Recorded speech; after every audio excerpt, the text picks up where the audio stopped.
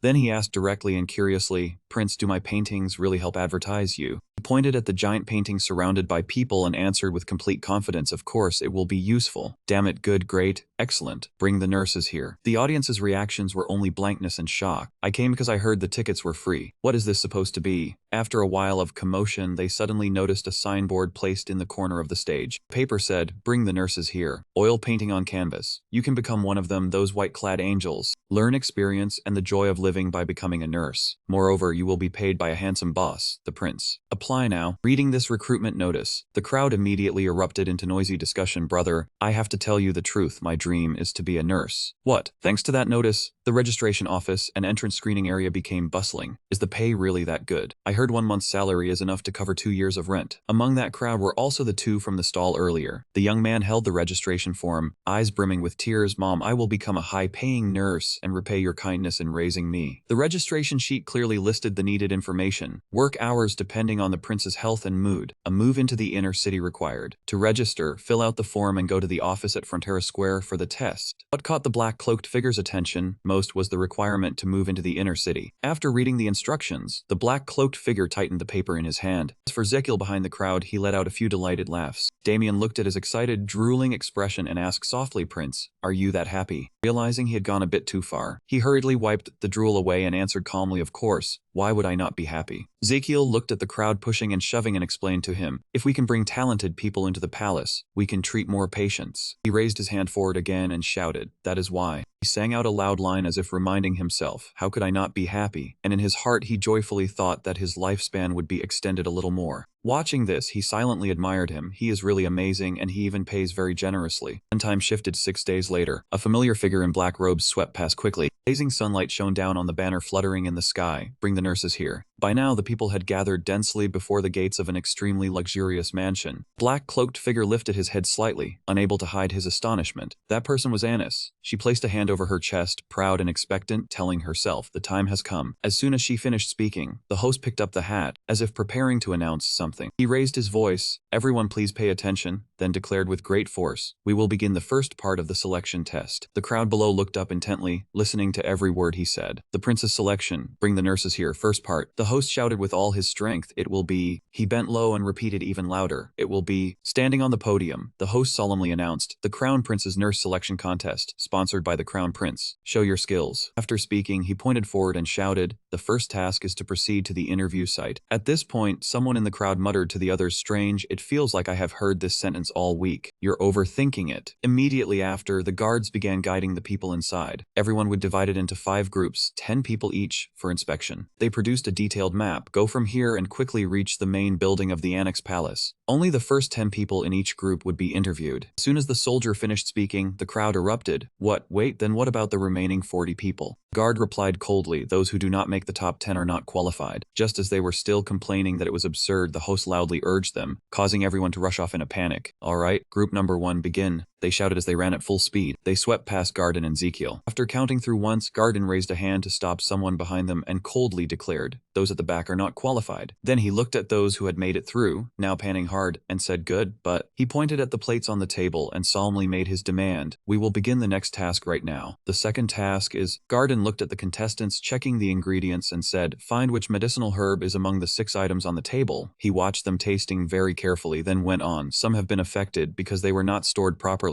Just as everyone was focusing on the test, there was one person in a rather strange-looking cloak. That person suddenly shivered uncomfortably, then let out a few pained groans. Right after that, the lower hem of his cloak fluttered slightly. Suddenly, the black-cloaked figure fell heavily to the ground, startling the people around him. Everyone nearby immediately fell silent, standing frozen as they stared at the person lying there. Their hearts flashed with panic. They looked at one another and wondered if the person who had just fallen was all right. Why is no one helping? Should I step in? And another thought pulled them back to their senses. What am I thinking? There is no time. The test is almost over. Zekiel had been silently observing them all along. Suddenly, he turned and gave Garden a slight nod. Immediately after, soft footsteps sounded in the air. Garden stepped toward the contestants and stopped them. All right. He smiled gently and thanked them. It is good to see everyone so focused. The candidates who pass will be announced after 1 day. Hearing that, those people could only turn away dejectedly. I could not find that medicinal herb, so I was eliminated. After everyone had left, only one black-cloaked figure remained lying still there. Zekiel walked over to that person and ordered, you can get up now. As soon as he finished speaking, the cloaked figure stood up. It was Damien. He brushed the dust from his robe and said slowly, good thing I fooled all of them. He sighed in relief and replied, I was afraid it would be too over the top. Hearing that, he scratched his head in confusion. What do you mean? After speaking, Zekiel immediately pretended to be in pain and fell down for him to see. Look at this. After finishing the act, he sat up, wiped the blood from his cheek, and walked around confidently. That would look more natural. Garden, still crying, looked admiringly at him and gave a thumbs up, praising him with a perfect score. Crown Prince, there was truly nothing you could not do. Ezekiel then politely asked if he wanted to take an acting class. However, in the end, he let it go and changed the subject. Fine, whatever. Thanks to Damien's performance, I had assessed them accurately. So what were the results of the remaining 9 candidates? He immediately replied coldly, they were all eliminated. Ezekiel spoke his honest thoughts in all seriousness. Any profession could be learned. But Damien answered without haste, you mean character was more important. He looked up at the brilliant sunlight in the sky, then nodded in agreement with him. Exactly, that was why they did not meet the standard, especially for the future nurse position. Come on to the next group. Then with the next group, let us continue that test. But no one cared, so no one passed. The third group was the same, just like the first 2, not a single person passed. Then the fourth group continued just like the previous 3, and once again no one passed. Seeing that, Ezekiel officially collapsed, unable to believe his eyes. Seriously, did no one care about the person who had fallen down? Completely despairing, Ezekiel spoke up, Damien, go take a walk for a bit. He agreed at once, alright. Scene shift, Damien and Ezekiel were quietly strolling around the mansion garden. At the moment, Ezekiel was biting his nails, deep in thought, wondering if he could find any more candidates. What should Ezekiel do? Suddenly a voice rang out, cutting across his thoughts. Why is there no one? Outside the door, a soldier was stopping a stranger because she was not human. Hearing that, Ezekiel froze in confusion. What was that man saying? She was not human. One being stopped was Anis. She angrily thumped her chest and argued that she was human. The guard still insisted that she was not. It was that argument that made Ezekiel angry, and he rolled up his sleeves to scold him. That bastard. Why would he say that when they did not even have enough candidates? If she was not human, then what was she? Just as Ezekiel was about to rush forward, Damien's words made him freeze. She was a werewolf. Ezekiel looked at Anis with a measuring gaze. A werewolf, but she had no tail. Damien immediately explained you could not see it because those wide leg pants were covering it. Listening to him, Ezekiel gave a slight nod. I see, werewolves also have a bit of that. Inwardly, Damien was sure that even the Crown Prince probably disliked werewolves quite a bit. Suddenly, an image of a wolf in sleepwear with shape-shifting ability appeared. Right after that came an image of a wolf with a sturdy build and prominent muscles. And finally came an image of a wolf with a dog-like keen nose, sniffing at a bowl of water. At that thought, Ezekiel instantly grew so excited he nearly drooled and cried out. Perfect for a traditional medicine nurse. Seeing him like that, Damien immediately understood. It seemed Ezekiel had worried too much. Back to the argument between Anis and the guard, she said firmly that she was also a citizen protected by imperial law. The guard sneered that she lost control, and sometimes even turned into a beast. Hearing that mockery, she ground her teeth in anger. That was just prejudice. She clenched her fist and insisted, no, that would not happen. The guard put on a ferocious expression, she looked so frightening. But right now was that woman looking at me with those terrifying beast eyes. His words completely enraged Anis, and she clenched her hands, cursing inwardly. That bastard. Just then, Ezekiel appeared to stop their conversation. Stop, enough already,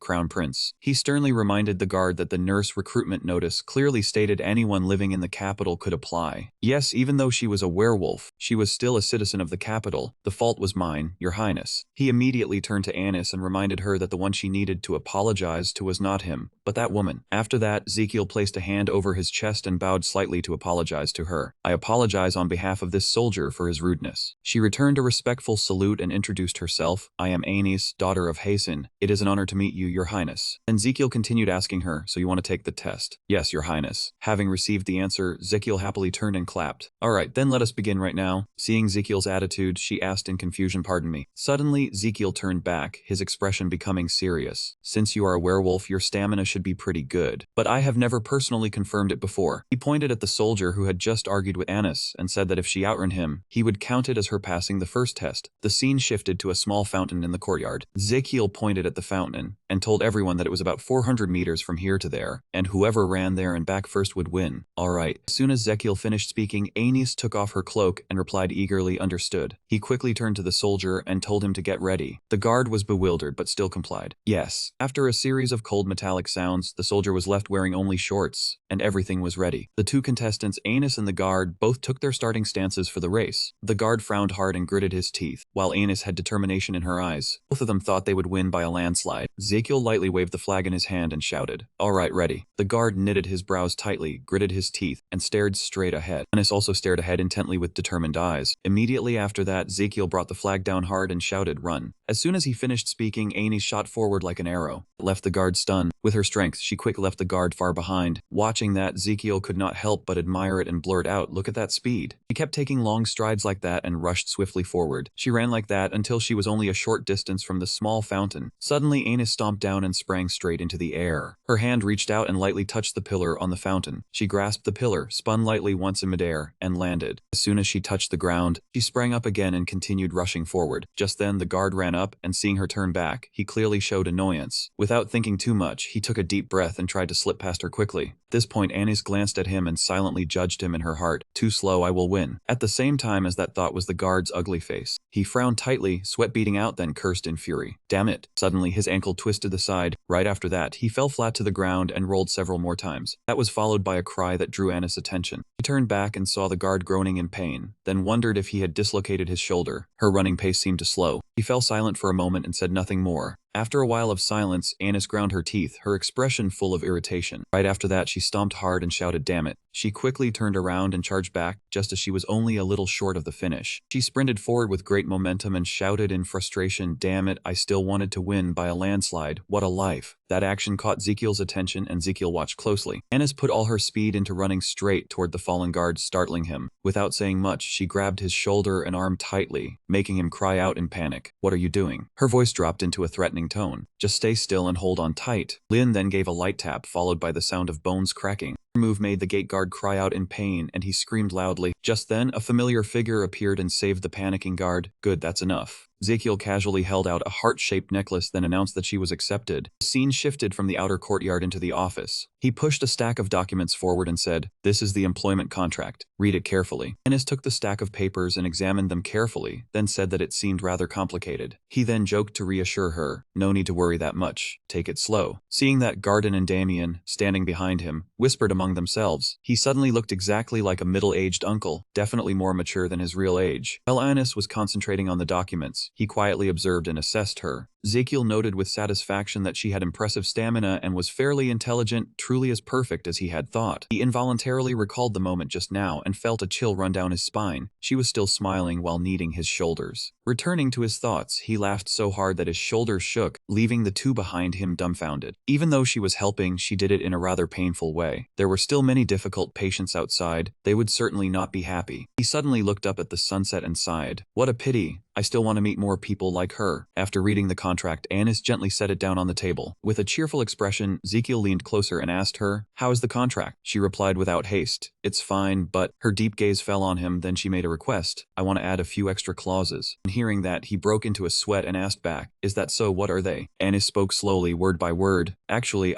Her next words left Ezekiel stunned. She was the leader of a tribe of about 50 people. As soon as she finished, his eyes lit up at once, and he repeated excitedly, "Huh, there are 50 people like you." He hurried over to her and massaged her shoulders ingratiatingly. "If only you had said so earlier." At that moment, the image of wolf cubs appeared in his mind, and he told himself that no one could resist owning 50 S-rank nurses. Then please let them join the nurse assessment as well. Ezekiel said nothing more, only nodded in agreement, already making his own calculations. "Come with me, the S-rank candidates are not finished yet." She continued, causing him to freeze. "And also, please solve the innate problem of my tribe." Hearing that, he asked curiously, "An innate problem? Are you short of food?" "No, what is it?" Anis immediately remembered and explained that our tribe had run into quite a lot of trouble in society because of that problem. She thought of the excess thing dangling behind her, then said, "That's our tail." Ezekiel exclaimed in surprise with wide eyes, "A tail?" She suddenly remembered the sight of a little wolf with its tail wagging nonstop, and lamented bitterly that it was because our tails moved on their own. His simple brain still could not make sense of it, so he asked back, "Is that a bad thing?" At this moment, Anis lowered her head and replied sadly, "Yes, because we cannot hide our emotions." Thinking of their tails moving whenever they were happy or sad, he suddenly understood and cried out inwardly, "Ah, because their emotions are easy to see through, they often become targets of scammers." Thinking that, Ezekiel looked at her clothes and said, "So you wear these baggy pants to hide your tail?" Anis lightly rubbed her hands together and replied, "Yes, but our tails are still too strong. We can't hide them when we get too excited." He immediately brought up a few examples, asking whether it would still be the same even if she tied her tail to the back of her leg. She immediately shook her head. It would find a way to break out on its own. Unexpectedly, the tail, as if it had a mind of its own, complained, "Hey, I like doing what I want. Mind your own business first." Seeing that, Ezekiel panicked and cried out, "It's a bundle of muscles with its own consciousness." Then he changed the subject, "Then what about cutting it off?" Anis quickly explained, "We have tried that. Without a tail, it would be very hard for us to walk and live normally, almost impossible possible to live like other people. She also revealed that in less than a month, it would grow back. He suddenly pictured that strange scene and then burst out laughing loudly as he had before. But right after that, his attitude quickly softened, and he fell silent. Ezekiel was slightly shaken, and the thought sprang up in his heart, wait a minute, they want me to solve this. Vague thought flashed through his mind. That might be the only way for him to get S-rank nurses. Garden and Damien stood beside him looking miserable, clutching their heads and lamenting in despair. I've never treated a tail before. Ezekiel's expression turned grave, and he said with a pale face, I can't even think of a way. Ezekiel walked up to Anis, stood beside her, and said, what if I act as your security guard? Anis asked blankly what that meant. According to Ezekiel, images of the wolf tribe and their distinctive emblem immediately surfaced in her mind. That means I will use my status and power to support your tribe. Hearing that, she immediately raised a hand to decline. Anis said that although she was very grateful for the offer, she would have to decline. She shook her head, her face full of helplessness, and said that this method could not solve my core problem. Inside the room, Anis's voice still rang out with determination. If something happens to you or you change your mind, we would still be the same as before, and even worse. She looked up at Ezekiel and said, I did not come to see you for a temporary solution. Hearing Anis say that, Ezekiel had to rethink it. He sighed, you want to find a way to solve this at the root, right? She caught his meaning and replied, yes, your highness the crown prince. He sighed and said, all right then. Hearing Ezekiel agree, Anis immediately brightened and asked hopefully, so you will help us? He replied, yes, I do not have any other choice. She asked, have you thought of a way yet? Ezekiel closed his eyes, his voice a little helpless. Not yet, actually. He said, I will start thinking of a way now. Anis looked at Ezekiel with admiration, thinking to herself, he is really straightforward. Watching him immerse himself in thought, she wondered again what she should do. Then she silently judged if he were the type to make empty promises, she would be very disappointed. Anis stood up and said, all right, I will go and wait for news from you. Ezekiel immediately replied, all right, do not go anywhere else. Just stay in the side palace and wait for me. The door to the room closed behind Anis as she left. The room instantly fell silent, not a sound remained. Though he looked calm on the surface, inside Ezekiel kept screaming, they are too capable, I cannot refuse. I must do this. I never expected there be 50 of the best nurses, but if they cannot heal that tail, they would not work for me either. Ezekiel sprawled on the sofa, flailing his legs and arms as he slammed his hand into the cushion. His mind kept circling the same thought, wait a second, what exactly am I supposed to do about that tail with a mind of its own? Ezekiel clenched his teeth, his head rumbling with irritation. His face suddenly turned pale, then quickly sagged. He sat in a chair, holding a book in the library, looking utterly haggard. Ezekiel thought to himself that he had searched everywhere but still could not come up with a way. Beside him, Garden suddenly shouted the skill name, Prince's level 1 scream. Hearing his voice startled him, and he complained, that scared me. You did that on purpose, right? Garden immediately stood at attention and said, no sir. Hearing that answer, Ezekiel asked further, then what, do you have some kind of problem? Garden said with a serious face, if you keep frowning too much and let your frustration build up, you will easily fall ill with many diseases. He sat down and calmed himself, slicked his hair back and said, if you keep scaring me like this, I really will get sick, maybe even heart disease. He looked up and replied, no, your highness. Ezekiel lowered his gaze and asked in confusion, what right do you have to decide whether that is true or not? Garden pointed to the center of his forehead and said, if you keep frowning too much, it will leave wrinkles. With an extremely meticulous expression, he said, there are wrinkles, you will not be able to smooth them out. Why not try frowning less? He answered calmly, is that so? A mysterious smile faintly appeared on Ezekiel's face. Looking up at the book-filled shelves, he thought to himself, is he trying to help me feel less burdened? Clearly, he was both embarrassed and grateful. A line of shimmering text flashed through Ezekiel's mind, he is really kind. He shrugged casually and said, it does not matter. If I get wrinkles, nobody dies. All I need is filler and Botox. Garden did not understand what Ezekiel was saying, so he asked, forgive me, but what are filler and Botox? He shook his head helplessly and explained, they are things I know about. They are very useful for fading wrinkles. Realizing something in what he had just said, Ezekiel widened his eyes and thought to himself, wait. Images of countless tiny bacteria surfaced in his mind and he thought to himself, botulinum toxin, the full name of Botox. In Ezekiel's thoughts, a stream of ideas followed one another. Among all the poisons known to mankind, this was the one with the strongest paralyzing effect. The image of the wolf tail surfaced, and he kept reasoning, the muscles in the werewolf's tail can move on their own. I will paralyze those muscles and… Kuzman clearly appeared in Ezekiel's imagination. Just right, I already have poison I can use. His face was still bright and lively, the corners of his lips curved into an arc. Bending down, Ezekiel said to Garden, I need Kuzman's poison, you keep it in the secret storehouse, right? He replied yes. His joy and excitement showed even more clearly. Then he said, bring it to me and take me to Anis' room. In another room, Anis was doing push-ups while counting 1, 2, 3, 4. Something suddenly drew her attention. She opened the door and saw Ezekiel and Garden standing there. She asked, "Why are you here at this hour?" He lightly pressed Anis's shoulders, then stepped into the room and said, "The conditions you asked for, I may have found a way, let's go." Heavy thoughts rose in Ezekiel's mind. There are two things I need to clarify first. The first is the place where the method will be carried out. A stream of white aura suddenly rose from the hand behind his back. Through that hand, Ezekiel sensed countless major and minor acupoints linked together, stretching from the brain throughout the body. A thought popped up in his mind, yes, I see it. When he looked at Anis's brain, Ezekiel immediately realized that the internal energy flow inside her body was completely different from that of a human. Observing the acupoints at the shoulder, he silently judged that aside from the location of the Ren meridian, it was completely different from his initial guess. Looking down at the acupoints from Anis's lower abdomen to her legs, Ezekiel continued to assess. The Changqiang point and the U point on her hips were farther apart than on a human. Studying the different blood vessels closely, he reached another conclusion, and in the middle was something humans did not have, a vessel that ran straight to the tail. Ezekiel slightly raised his head, his expression solemn. From now on, I will not ramble on any longer. In short, she was still largely the same as a human in most important ways. He placed his hands on his hips and said, "Can you transform into a wolf for me to see now?" Anis turned back in surprise and asked, "Excuse me, what?" Ezekiel's voice rang through the room. "Because your acupuncture points will change when you transform. We need to check and determine where they are." She fell silent, thinking. Anis simply stood still for a long while. After some consideration, a wolf ear gradually appeared on Anis's head. Below, her legs also began to swell larger along with sharp claws. After transforming, Anis had become a massive werewolf, fierce in appearance with sharp fangs and claws. Ezekiel looked at Anis and said, "I thought you would be even bigger. You look like Black Boy." Hearing that, she asked in confusion, "Huh?" Ezekiel showed no embarrassment, and instead cheerfully explained that it was the name of a dog I used to have. That sentence made Anis snarl in frustration. Seeing that she could not speak, Ezekiel asked in surprise, "You cannot talk because your mouth structure has changed." He took Anis's hand and said happily, "Which hand?" Seeing Ezekiel treat her like his pet, she growled in annoyance. Realizing he had teased her a bit too far, Ezekiel quickly raised both hands in surrender and apologized. "Sorry, sorry, sorry." He pointed a hand shaped like a gun at Anis and said bang. This time she happily rolled around on the floor again. Garden looked at the two of them with affectionate eyes. Anis's growl rang out in the room again, and realizing that she was annoyed, Ezekiel hurriedly apologized over and over. Did it really work? He looked pleased, and then laughed. "Sorry, sorry. Let's start the examination." Back in the study, Ezekiel sat in deep thought. He felt that he had completed the first task, finding the place for the procedure, but the second task was rather troublesome. Looking at the wooden box full of medicine, Ezekiel pondered how much paralyzing poison he should use. That was the most important issue. Staring at the pill in his hand, he kept thinking that he would have to figure out the ingredients of this poison before he could determine exactly how much to use for her tail. A sudden image of Kuzman appeared in Ezekiel's mind, and he wondered whether he should ask him. That thought was immediately dismissed. No, I cannot trust him. Lifting the pill to his mouth, he thought to himself, maybe I should try swallowing it, store it in my protective mana circle, and then examine it. The system suddenly flashed a red warning, directly aimed at the internal organs. Heart, you crazy fool. Lungs, you crazy fool. Seriously, the large intestine, you crazy fool. Liver, you crazy fool. Inside, the internal organs were gathering into a circle with a faint light. They pressed close together, each with a different expression. The heart asked in shock, had he really swallowed poison? The liver asked gloomily, then who will detoxify it? The stomach still could not believe it and asked, was he really planning to test it on himself? The liver shouted angrily, I am right here. Why not summon a monster and feed it the poison to test it? Hearing their rebuke, the image of the spiky-tailed kid surfaced in Ezekiel's mind, and he thought, you want a cute little summoned monster to test the poison on. That is a bit much. Hearing that, the internal organs immediately flared up. Through the notification panel, you want to test the poison on your own body, and still think that is not excessive. The liver roared in irritation. There are clearly summoned monsters specially used to analyze materials, even poison too. Hearing that, Ezekiel was so startled that a vague monster shape instantly sprang up in his mind and sank into thought. Were there also a spirit beast that specializes in analyzing materials? The system message from Liver had just appeared. He laughed heartily and said, yes, I met it when I was in the system waiting room. He asked blankly, what is the system waiting room? According to Liver, an image appeared of rows upon rows of cylinders with transparent glass lids. Inside were all kinds of different objects. Just from the name alone, it was easy to understand it was a waiting room. He had to lie there until he woke up, together with the heart, lungs, intestines, and everyone else. Hearing the system message relay Liver's answer, Ezekiel understood and asked, so the other internal organs are sleeping too? The system notification panel immediately showed Liver's replies. Of course, the organs waiting to be summoned are the same. He rested his chin on his hand and thought for a moment, then wondered what exactly that system was. The system notification voice rang out as if answering Lever's words, "Don't ask me anymore. Even if I knew everything, I still couldn't tell you." The notification panel turned red, with an image of chains and a security lock, then displayed the words, "That is the rule, and the disclosure of information is restricted as well." Ezekiel's pleading appeared from the notification panel, "Then you only need to tell me its features, that's enough. I still have to get through the gotcha with Gosium." His pleading only made Liver annoyed, so it answered curtly, "Don't like it." Unable to pry anything else out of him, Ezekiel showed clear dissatisfaction and said, "Really now?" As if to anger him, Liver even borrowed the system notification to send up a picture of him together with the other organs, along with a note saying the internal organs were very happy with the current situation. After saying that, Liver even laughed loudly in triumph. Ezekiel ground his teeth in anger, and only one thought remained in his head, these bastards. He sprang up, stared fixedly at the glowing notification panel, then clenched his fist and shouted, "If you like it, then just stay quiet." He pinched both sides of his nose and uttered a bizarre line, "I will offer up the evil ones, hai oiga. That means I will make you speak." On the system panel, the heart and the large intestine also joined the conversation. The heart laughed loudly and asked, "What are you doing?" The large intestine also chimed in to tease, "Are you holding your breath?" At this moment, the system panel again showed a message from the lungs, looking embarrassed. Having his nose pinched tightly, Ezekiel had great difficulty breathing, his face flushed red. Among the internal organs, the lungs stood there with a pale face, trembling nonstop as they kept crying, "Lung, lung." The heart beside them sensed it and asked,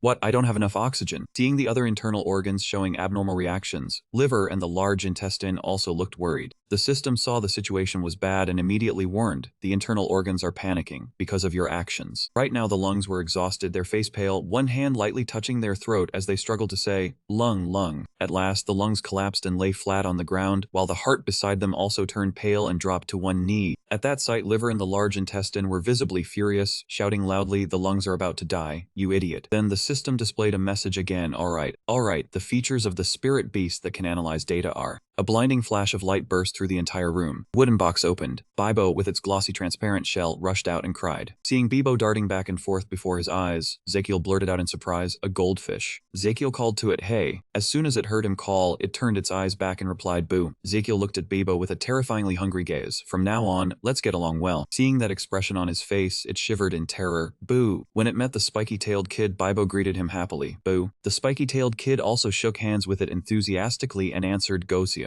Ezekiel stood with his arms crossed, happily looking down at the table where Bibo and the spiky-tailed kid were playing around. Opening the wooden box, he picked up a pill. He held the pill out in front of Bibo and said, "Bibo, do you want to eat this? It's delicious." It looked at the pill and cried out. The system notification panel appeared, carrying the resentment of the internal organs, "Truly heartless, and you don't even know who you take after." Opening the pill, Ezekiel thought privately, Bibo's ability is pouring the liquid from the pill into Bibo's mouth. His mind was still overflowing with thoughts about what it was eating. The system displayed a notification, "Immortal goldfish. Bibo has activated the just a little bit skill, level 1. After drinking the liquid from the pill, Bibo's face paled, looking as if it was about to collapse. Then it trembled and cried out, "You lied, you bastard." As soon as it finished crying out, it fell face first onto the table, making Gosium slightly startled and frightened. It secretly thought, "I'm dead." Seeing it like that, Ezekiel also tensed up and wondered it was going to. Then suddenly Bibo's opened wide, bright and round. The system displayed a notification, "Immortal goldfish. Bibo has used the level 1 revival skill." It used its tiny hand to pull out a red card, he thought secretly, revival. Without stopping, Bibo again used its tiny hand to tear out a fang. It embarrassedly used the fang to rewrite what had just happened on the red card, crying out, "Bibo." Ezekiel looked at it and judged, then said with a bitter smile, "Sorry." Looking at what it had written on that heart-shaped card, Ezekiel thought to himself, Bibo records everything it has eaten in a diary, the ingredients along with the average lethal dose. Taking the card it had just written on, he thought about the full characteristics of everything it ate. This was no different from probing other people, and this was truly a very powerful poison, capable of reducing the effect of Botox. Ezekiel's face lit up and a long line of words appeared in his mind. "Good. Now I can calculate the exact amount of medicine needed for Anis's tail anesthetic." Ezekiel spoke, "Mr. Garden." He immediately appeared very quickly, looking extremely solemn, and said, "Your Highness." Seeing him arrive so fast, he asked suspiciously, "Where did you come from?" Garden exclaimed surprise,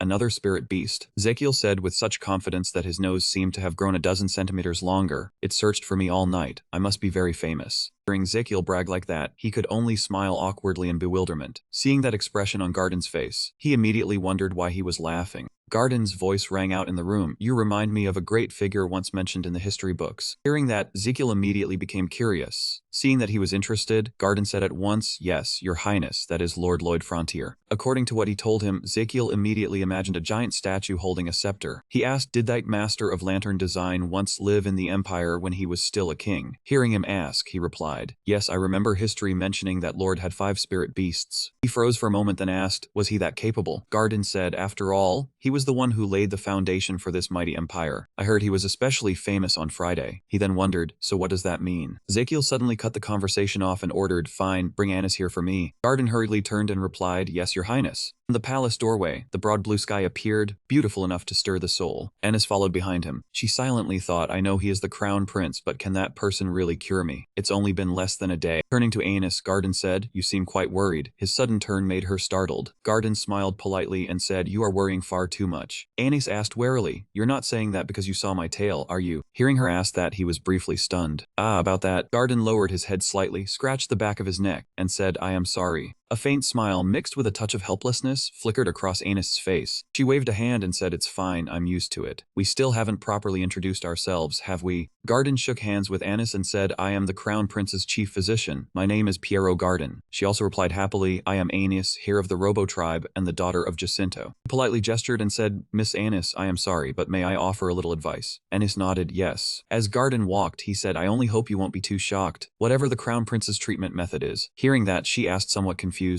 what do you mean? Standing before the half-closed door, with warm yellow light spilling out, Garden said, when he mentioned the treatment method to you, I thought you might think he was insane. Hearing that, Anis silently wondered what exactly was the method. Inside the room, Ezekiel was sitting on the chair beside the bed, smiling as he said, you are here. He stood up, politely gestured for her to sit, and said, come on, sit down here. Anis sat on the bed and asked, did you really find a cure in just one day? Sitting down confidently, Ezekiel said, of course, just trust me. She asked in surprise whether you could tell her in advance what the treatment method was. He replied casually, you are rather tense. Alright, for beginners. Ezekiel held a needle, and with a relaxed expression said he would prick her tail countless times. Hearing that, Anis instantly froze, screaming inside. Ezekiel raised a pill in his other hand and continued, then I will inject the toxin into your body. He said proudly, how about that? Pretty cool. Right, behind him, the servants followed along and even clapped loudly. In contrast to their smugness, she only wanted to curse, cool my ass. Anis, with both ferocity and the instinct to survive, turned her gaze toward Garden. Having caught that look of hers, he returned it with a bright-eyed expression, as if telling her to trust his highness. The servants on the other side were no different. They all nodded, as if sending the same message. Ezekiel also smiled, his eyes seeming to tell Anis to trust. The scene before her sent her into a panic, and she silently thought the Crown Prince was not the only madman here. Everyone was insane. In Anis's room, she sat holding her head. On one side was a long line of servants, and opposite them was Ezekiel. She rested one hand against her forehead, quietly feeling everything in detail. Ezekiel said confidently, it is fine, do not worry too much, just trust me. She glanced at him and thought, his expression really is completely untrustworthy, but I still have to try. Thinking of that, Anis told herself that if the Crown Prince succeeded, her tribe might be freed from this strange tale. Calmly reassuring herself, Anis nodded. Alright, I trust you. Ezekiel snapped his fingers confidently and said, good, first. Suddenly, the servants brought over a large white cloth with a round hole cut in it, startling her. 2 maids slowly approached Anis, making her panic and widen her eyes. In no time, Anis was lying neatly on the bed. A white blanket was laid over her body, exposing the tail. Ezekiel stood to one side, his expression grave. He raised a hand in signal, then turned back and said, everything is ready, let us begin. Servants standing by watched every move Ezekiel made with eyes full of admiration. His hand rested near the base of Anis' tail. Ezekiel released a surge of green energy, and then a heart image gradually appeared before his chest. With that energy, Ezekiel could sense and visualize Anis's entire body. He could not help but secretly exclaim that Azrahan technique was truly marvelous. Standing amid the interwoven lines, he thought this was proof of the existence of acupoints. Despite thousands of years of accumulated experience, along with modern medical equipment, no one had ever proved them. When he studied traditional medicine, he always found this rather vague. Touching a glowing point, Ezekiel thought that he had always believed it, but had never been able to verify it. Now it was different. He could not only confirm it, but also see the acupoints. He opened the handkerchief. Inside were many needles, then thought he should not delay any longer. Holding a needle, Ezekiel stabbed straight into the first glowing point, the Swan Shoe acupoint, 1.5 to deep at the same time. The system announced that the splitting function in slot 1 had been activated. At the same time he held the needle, the system reported that 0.11 ml of muscle paralyzing toxin contained in this slot had been released. Feeling the needle touch her, Anis gave a faint start. Ezekiel looked at the intricate delicate network before him and calculated the next step. Next was the Mingman acupoint, 2.0 cm deep, then the Yaoyangguan acupoint, 2.4 cm deep. His hand moved swiftly, drawing a streak of light down the spine and straight to the thigh. The meridian at the Xuanshu acupoint had been opened, and now magical power could flow along the spine. Holding the needle, Ezekiel stared intently at an acupoint and thought her tail could no longer move. But the most important part had only just begun. Numbing the tail was not enough. He still had to ensure it would never recover. As soon as that thought ended, Anis's tail twitched again, even brushing his face. Ezekiel thought, how had it recovered so quickly? Its regenerative power was truly strong. His eyes grew dark, but his heart remained steady with confidence. It is all right. Everything is still within my calculations. Ezekiel moved faster and faster across the tangled acupoint network. Every time he stabbed into a glowing point, he kept calculating. It was time to speed things up. The Yaoyu acupoint, and finally, Ezekiel's face tightened, his jaws clenched as he drove the needle into the back of Anis's neck, right at the Nao acupoint. The sensation of the needle pricking the back of her neck crossed Anis's train of thought, leaving her stunned.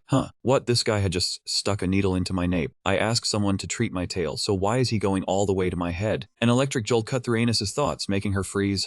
Anis's tail suddenly trembled. A moment later, that tail completely lost its strength and drooped. Anis's foot twitched. Hey, even the little toe moved. Seeing that, Ezekiel went wild with joy, threw both hands into the air and shouted success. He walked closer to Anis's neck, pulled the needle out from the back of her neck, and said, "It is done, now try it." Anis set both feet on the ground and asked doubtfully, "Is it really done?" Ezekiel answered firmly, "Yes, it is a success." She was still full of suspicion, wondering how it could happen so fast. She had not even had time to understand anything. At this point, he asked whether she felt anything different about the tail. Hearing Ezekiel's question, Anis finally looked toward her tail. Her face was instantly full of shock. Countless questions surfaced in Anis's mind. I am still worried it should have curled up. Why is it completely motionless? She looked up and asked what? Ezekiel immediately explained, I have paralyzed the tail and tricked the nerves in your body. Looking at Anis's foot, where the little toe was twitching continuously, he said her little toe had been connected to signals from the tail, so it would move according to her emotions. The servants standing beside them also applauded in response. Ezekiel excitedly raised both hands toward her and said, "This is way too much. It is incredible, right?" She sat there in silence, Anis's lips pressed tightly together. Suddenly tears welled up in Anis's eyes, and she raised a hand to wipe the tears from her face. Watching that scene, he smiled faintly and thought that from now on all the suffering and humiliation the wolf tribe had endured would no longer cling to them. Anis wiped away her tears and said, thank you, your highness." Ezekiel folded his arms, lifted his chin, and said a little arrogantly, "Thanks alone is not enough. I have finished my part. Now it is your turn." He held out a stack of papers in front of her and said, "You still remember the special agreement between us, right?" "Right. You promised to bring your tribe here if I cured that tail." Ezekiel happily raised the pen and paper and said, "Come on, sign here." Seeing that, Anis could only think helplessly, this highness is truly no ordinary man. Sometime later, a burst of loud laughter suddenly rang out in the palace. Inside the palace, it was Ezekiel's hearty laughter. He folded his arms and laughed in great delight. Arden saw that and asked, "Your highness, are you that happy?" He turned to look at him and replied, "Of course." Ezekiel stood with his arms folded, observing the exquisitely decorated room. The room was filled with people like nurses, doctors, and patients busily moving back and forth. He silently thought, right before him were as many as 50 S-grade nurses. His face full of pride, the corner of his mouth curved up, 50 wolfmen. He looked toward Anis, who was carefully taking notes, and thought they had basic nursing and first aid skills, and had also received full training in the professional nursing course. Every time the nurses worked, Ezekiel could clearly see their skill. They knew how to distinguish each type of medicinal herb, how to store and handle it, how to make nourishing soup, and how to bandage wounds. The other nurses were discussing work. They had completed every required training course needed to run a treatment room. A nurse stepped forward to report to him, "Your Highness, we have arranged the schedule for the new shifts." Seeing the progress unfold perfectly, Ezekiel smiled in satisfaction and remarked, "Good, very good." Thinking of the clinic at the edge of the palace, Ezekiel silently told himself that now it could operate around the clock. The wolfmen's tails had been replaced by little toes. Ezekiel thought that everyone seemed to have also gotten used to their new tail. Smiling smugly, there was only one word left in his mind, perfect. A system notification popped up, reporting that you had completed the minor surgery to paralyze Anis's tail, and the tails of 50 werewolves. Right after that came another prompt saying this procedure would not extend lifespan, so level 2 treatment funds would not be activated. The system also sent Ezekiel praise, saying the internal organs were giving you a round of applause for doing something unbelievable. Beneath the notification appeared an image of the internal organs cheering for Era. He really was stubborn. Something at the hem of someone's clothes twitched lightly with a very faint shiver. The system issued a warning that the defensive member among your internal organs had woken up because of the noise above. That notification made Ezekiel freeze in place. A pair of sparkling eyes opened wide, looking incredibly cute. The system displayed another notification. Your stomach had opened its eyes. The stomach appeared plump, introducing itself in an innocent voice. I am little stomach. I want lots of delicious food. Breaded pork rolls with sauce. Hearing that introduction, Ezekiel could only think, this little stomach is pretty cute too. The stomach's round little belly appeared along with a childish voice, sweet and sour ribs. He raised both hands over his head, stretched with excitement, then said happily, fried chicken pizza. I want to eat it all. The stomach threw a tantrum and shouted, I am so dizzy. Bring it up here quickly. Watching him make such a racket through the system's notification screen, Ezekiel helplessly thought, what's wrong with this guy? Where in this world would there be dishes like that?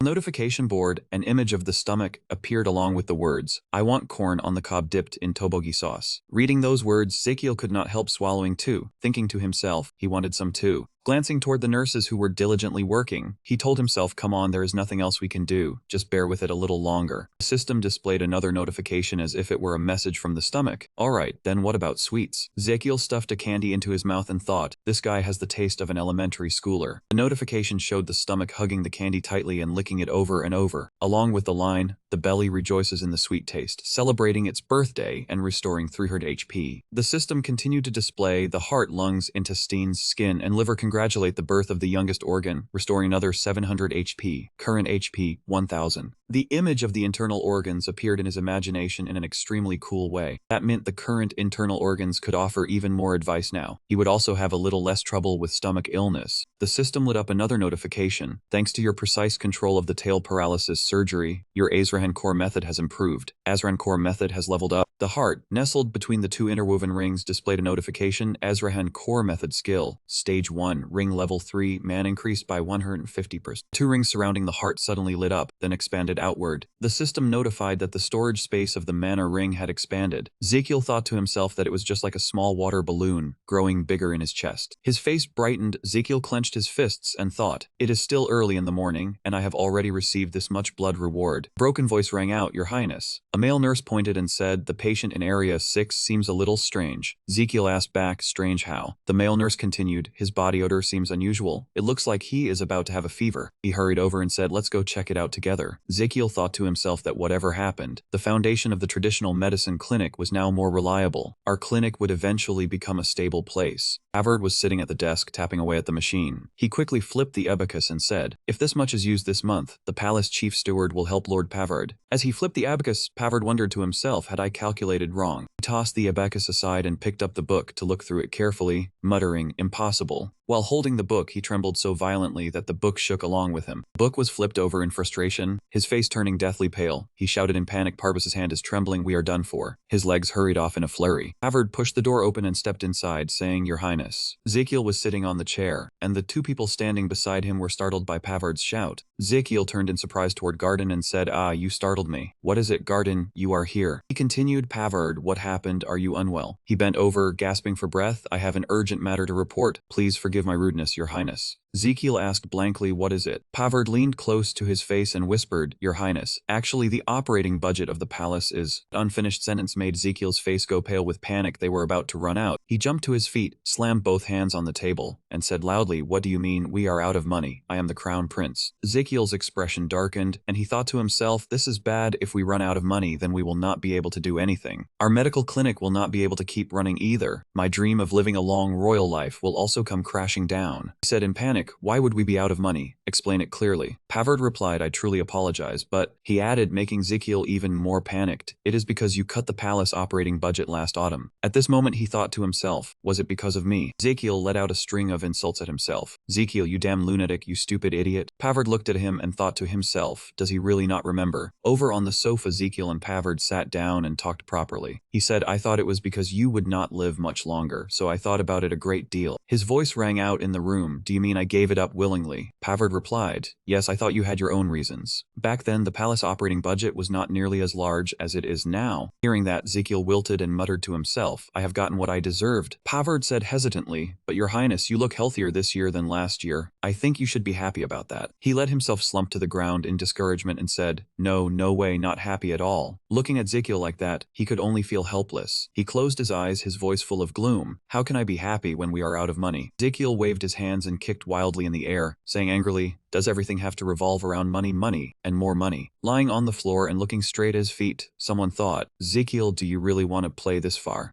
Why are you treating me like this? Ezekiel imagined himself lying neatly on the bed, countless thoughts racing through his mind. He sighed, well, I cannot say I do not sympathize with Ezekiel, but complaining would not solve anything anyway. Suddenly he sat up and said, could we not apply for more operating funds for the palace this year? Pavard's answer was like an invisible blade stabbing straight through Ezekiel's last shred of hope. No, your highness. He drew up his legs and sat back down, looking pitiful, and said, without money, we will have to close the traditional medicine clinic and I will die. Hearing that, he immediately wondered, your highness, what does closing the traditional medicine clinic have to do with your death? Without answering, he only asked, we cannot apply for more. Conversation between Ezekiel and Pavard echoed through the room. He said, no, doing that would break the empire's rules. A year's budget can only be requested at the end of the previous year. According to Pavard, an image of the emperor appeared. He said the only one not bound by the laws and able to do that was the emperor. Hearing that, Ezekiel immediately became excited again, clenching his fist and saying, good. Ezekiel added, then I will go find father. Without delay, he immediately drove off in a carriage like the wind. The carriage came back very quickly, bringing the report the emperor would not help. Hearing that news, Ezekiel immediately deflated, his whole body exuding a sad, lifeless air. Looking at the cup and plate on the table, he thought to himself that he could not let the clinic be closed just because of money. Ezekiel's expression changed, determination and resolve shone in his eyes. I will not let money stand in my way anymore. If that is the case, this is the only way. He looked at him and asked, Pavard, do you have the palace's asset list? He replied at once, of course I do. Ezekiel became energized and said, good, bring it here to me. Pavard asked in surprise, forgive me, why? His expression turned strangely terrifying. I will sell them all. In the exhibition room there were countless extremely beautiful paintings and statues, all with a solemn appearance. Ezekiel blurted out, paintings and stone statues. Looking over to where the tableware was neatly displayed, he said, the gold and silver tableware too, sell those as well. Hearing Ezekiel's arrangement, Pavard felt such pain it was as if he might cry, hugging the paintings and lamenting, oh my dear darlings, I have taken such good care of you. He turned to persuade him, your highness, please think again. Ezekiel's face was ice cold, with not the slightest wavering. No, I will not change my mind. Unable to persuade him, Pavard had no choice but to turn in tears, lamenting, your highness, I hate you. A few days later, in Ezekiel's office, Ezekiel said in a grave voice, all right, listen closely. In the room, his voice still rang out, we have sold all the luxury items and unnecessary things, but that is only a temporary fix. Damien heard that and asked, have you already prepared the next step? He answered firmly, yes, this temporary fix will help us breathe a little easier. But if we do not create a stable long-term source of income, the funds we just obtained will be gone in the blink of an eye. Pavard wiped away his tears and said, your highness, we have already sold everything we could sell. Ezekiel burst out laughing after hearing that, and said, I know from now on we will make medicine and sell it. Those words left Damien and Pavard stunned. What did you say? He smiled and said, that is right. From now on I will be the crown prince who sells medicine. In the bustling district with crowds streaming through Frontilla Square, the old man smiled and asked the person in charge of the nurse competition, hey, have you heard the latest news about the side palace? Seeing how exhausted he looked, the old man asked again, the side palace, what happened? The old man went on, the crown prince seems to have sold off every piece of luxury, expensive goods in the side palace. Hearing that, the young man asked in shock, what, why? She replied, why else? I heard it was so he could keep the traditional medicine clinic running. He said, if that's true, then he sold luxury goods to make money and keep caring for patients. The old man answered, that's right, he is amazing. The crown prince is truly a good person. The old man added proudly, not just anyone would dare do something like that. The two who heard him immediately agreed. Even if you leaf through the history books, people like him are rare. The young man also chimed in, I agree. In the old man's mind, Ezekiel appeared like a saint, and he sighed, oh my, our prince is truly outstanding. As he spoke, the old man imagined Ezekiel with a radiant smile, both hands spread wide, gently saying, I will heal everyone. The old man also sighed. That is the infinite Ezekiel church, the sunlight of that day. At another place, Ezekiel sat at the table, silently thinking that he had to earn money to keep the traditional medicine clinic running. Ezekiel understood that only then could he continue living. At this moment, Damien and Pavard entered the prince's private room. Your highness, do you plan to prepare medicine yourself and sell it? Housekeeper Pavard hesitantly asked, if we are short on funds, why don't we charge patients a small fee? Hearing that, Ezekiel immediately objected. No way, that would drive all the customers away. He thought he had to receive as many patients as possible to extend his own lifespan. Ezekiel declared solemnly, I will never take money from them, not now and not in the future either. He went on, instead, I will make money by selling medicine myself, expensive but extremely effective. It will be a premium drug that people will only want to hunt down and display. As he spoke, Ezekiel suddenly stood with his legs apart, a branded product. He was excited, pointing as he said, produced solely by the Crown Prince. Ezekiel said proudly, as long as you own it, wealthy families who like to put on airs will immediately start acting superior. Ezekiel smugly asserted that it was the thing that determined a person's social status, a super luxury medicine. Damien heard that, still doubtful, and asked while Ezekiel was still full of himself, does something like that really exist? What is it? He immediately replied, of course, a medicine made with minotaur gallstones. Damien blankly asked, a single one, it's big,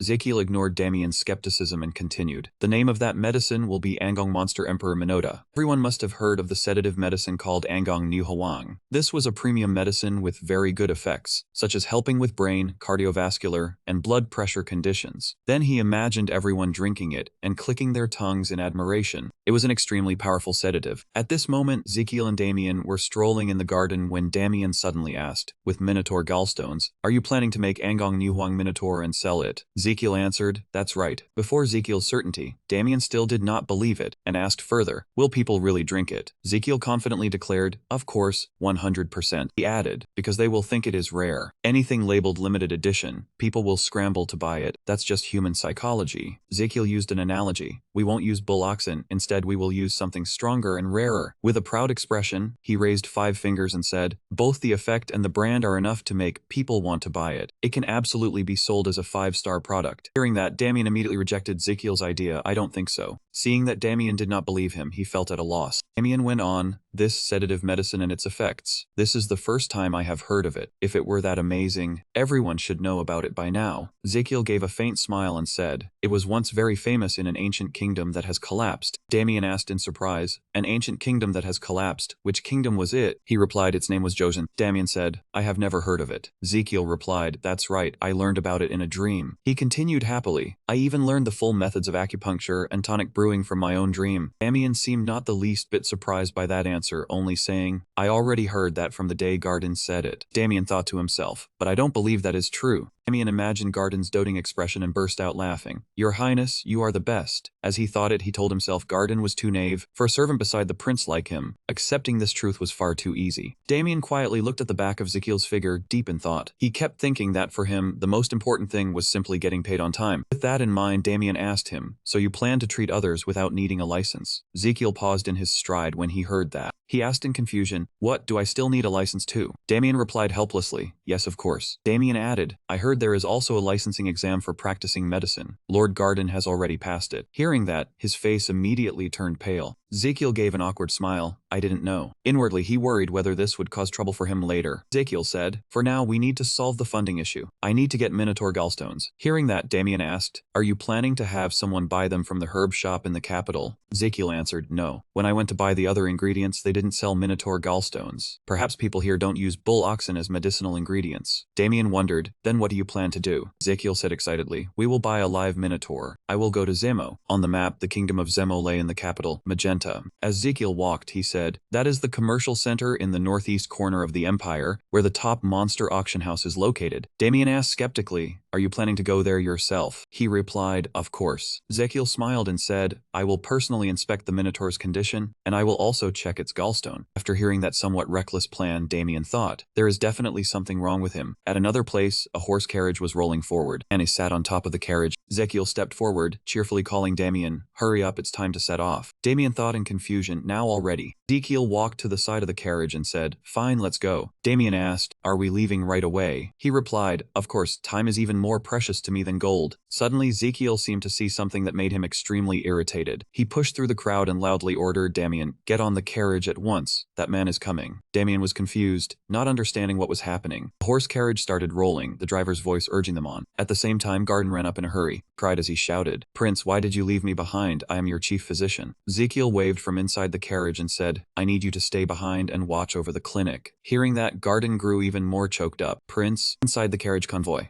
Damien said, the carriage is smoother than I expected. Ezekiel replied smugly, I am the crown prince. Traveling in comfort is perfectly normal. This is what a first-class read should be. It turned out that Damien and Ezekiel were lying inside a coffin covered in pristine white flowers. Damien went on, but this feeling was strangely odd. Anis was lying on the roof of the carriage and thought that 8 days had passed since she left Magenta. Suddenly, she opened her eyes. Anis sat up looking shocked. She could smell the sea. Anis shouted to announce, Prince, I can see a seaport from the hill. At that, Ezekiel and Damien both looked up. The two of them saw before their eyes the sight of the coastline under brilliant sunlight. Ezekiel spoke at his Zemoport. At Zemoport, the trains arrived one after another, while on the shore the citizens gathered in huge crowds. The carriage was still rolling toward the port. Ezekiel asked in doubt, what is that? He added, there are no monsters in Zem. Before him was a scene as splendid and magnificent as a palace. The carriage was moving when it suddenly came to a halt. The resident said in confusion, He raised a hand to stop them and said irritably, old man, hurry and move the carriage away. You cannot park here. Coachman jumped down, annoyed, and asked, Hey, do you know who is sitting in the carriage? He snorted and replied, Who else? Surely the crown prince. Ezekiel smiled from inside the carriage and asked, What is it? The other man panicked and cried out, then stammered fearfully, Crown Prince. Inside the monster auction house, everyone was chatting animatedly. He fled in panic and ran all the way around the market. He asked what happened. It turned out to be Azel Zemo, the manager of Zemo's market district. He panted, Ha ha, Crown, leaving Azel completely at a loss as to what was going on. At that moment, Ezekiel stepped in. He pointed at Ezekiel and his subordinates and shouted, The Crown Prince is here. He froze after hearing that and asked, What, the Crown Prince? Azel Zemo hurried up to Ezekiel and flattered him, Oh my, your highness. He wiped sweat nervously and asked, What wind brought you here? Ezekiel heard that and smiled, I have something I want to buy here. Azel Zemo quickly suggested, In that case we will prepare a sedan chair for your highness. He replied, No need. Then Ezekiel raised a hand toward his subordinates and said, I already have enough of these. He heard that and was flustered, but Ezekiel said pleasantly, I am only stopping by for a stroll before leaving, so there is no need to worry. Azel Zemo kept on with the sales pitch, Since you have come all this way. He was sick of those pleasantries and thought, how troublesome. Ezekiel walked past Azel Zemo and said, I will drop by your place later, Mayor. He heard that and replied, Yes, your highness. Azel Zemo immediately ordered his subordinates, shouting, Hurry and clear the front courtyard. Do everything that can be done. Make sure everything is spotless. Hearing that, he felt so sorry for them. It was like he was an officer who had suddenly arrived to inspect the barracks. The auction inside that cage was a good on offer. The people raised their placards one after another to begin bidding. Up ahead was an iron cage imprisoning a monster lying motionless. Damien looked at the atmosphere here and said, This place is quieter than I expected. Ezekiel agreed, Yeah, I think so too. He asked in doubt, Is it because this is a monster auction house? Damien replied, I think so. After all, monsters will wake up if it is too noisy. The auctioneer brought out one item after another. Everyone immediately crowded in to bid. Ezekiel yawned and thought, it should be almost over. Are they not selling the Minotaur today? At this time, dogs were pulling an auction item so heavy that they were trembling all over. It turned out to be a Minotaur sitting in a cage. It growled in fury. The Minotaur suddenly roared Hector. Ezekiel was astonished by the huge Minotaur and thought that amount should be enough to make 100 bowls of bullhead soup. It is really big. I think it could even lift a total of 30 tons through 3 weight training exercises at the gym. The host stood on the platform and introduced excitedly, Today's special item is a Minotaur. He continued, the 7 best hunter teams in the southern mountain range joined forces. This is today's main attraction. Race Minotaur. Size much larger than normal. Condition peak. Trait extremely ferocious. They hunted it for 3 months before finally capturing it. This is the best item we ever had, and we value it highly for breeding or display. The Minotaur kept growling angrily. Seeing this, he thought excitedly, he must have it. Ezekiel was excited like a child, his eyes shining, and he secretly guessed that they must have used a lot of anesthetics and all sorts of sleeping drugs on the beast. But it is still this strong, I will kill it, butcher it, it has to belong to me. The host continued, we will start at 50,000 margin. Hearing that, Ezekiel said gloomily, Did I hear that wrong, Damien? Other monsters sold for only about 50,000 margin, so why is this one starting at 50,000 margin? Damien replied, You do not have that much. He looked toward Ezekiel, who only had 100,000 margin with him. He thought, yeah, but that is also everything I have. The Minotaur will definitely be expensive. Ezekiel looked at the crowd cheering uproariously and thought firmly, I have to buy this Minotaur no matter what. The looks on their faces are clearly no joke. Ezekiel said disappointedly, I will never buy it for 10,000 mason. Damien asked back, really? Ezekiel could not accept that reality and said regretfully, 100,000 mason is not a small amount either. I could even buy Damien a luxury apartment in Gangnam District, Seoul. Damien looked stunned and asked, What, me, Seoul Gangnam? Ezekiel angrily thought, Damn it, I really do not want to miss this chance. Think, hurry and think, my brain.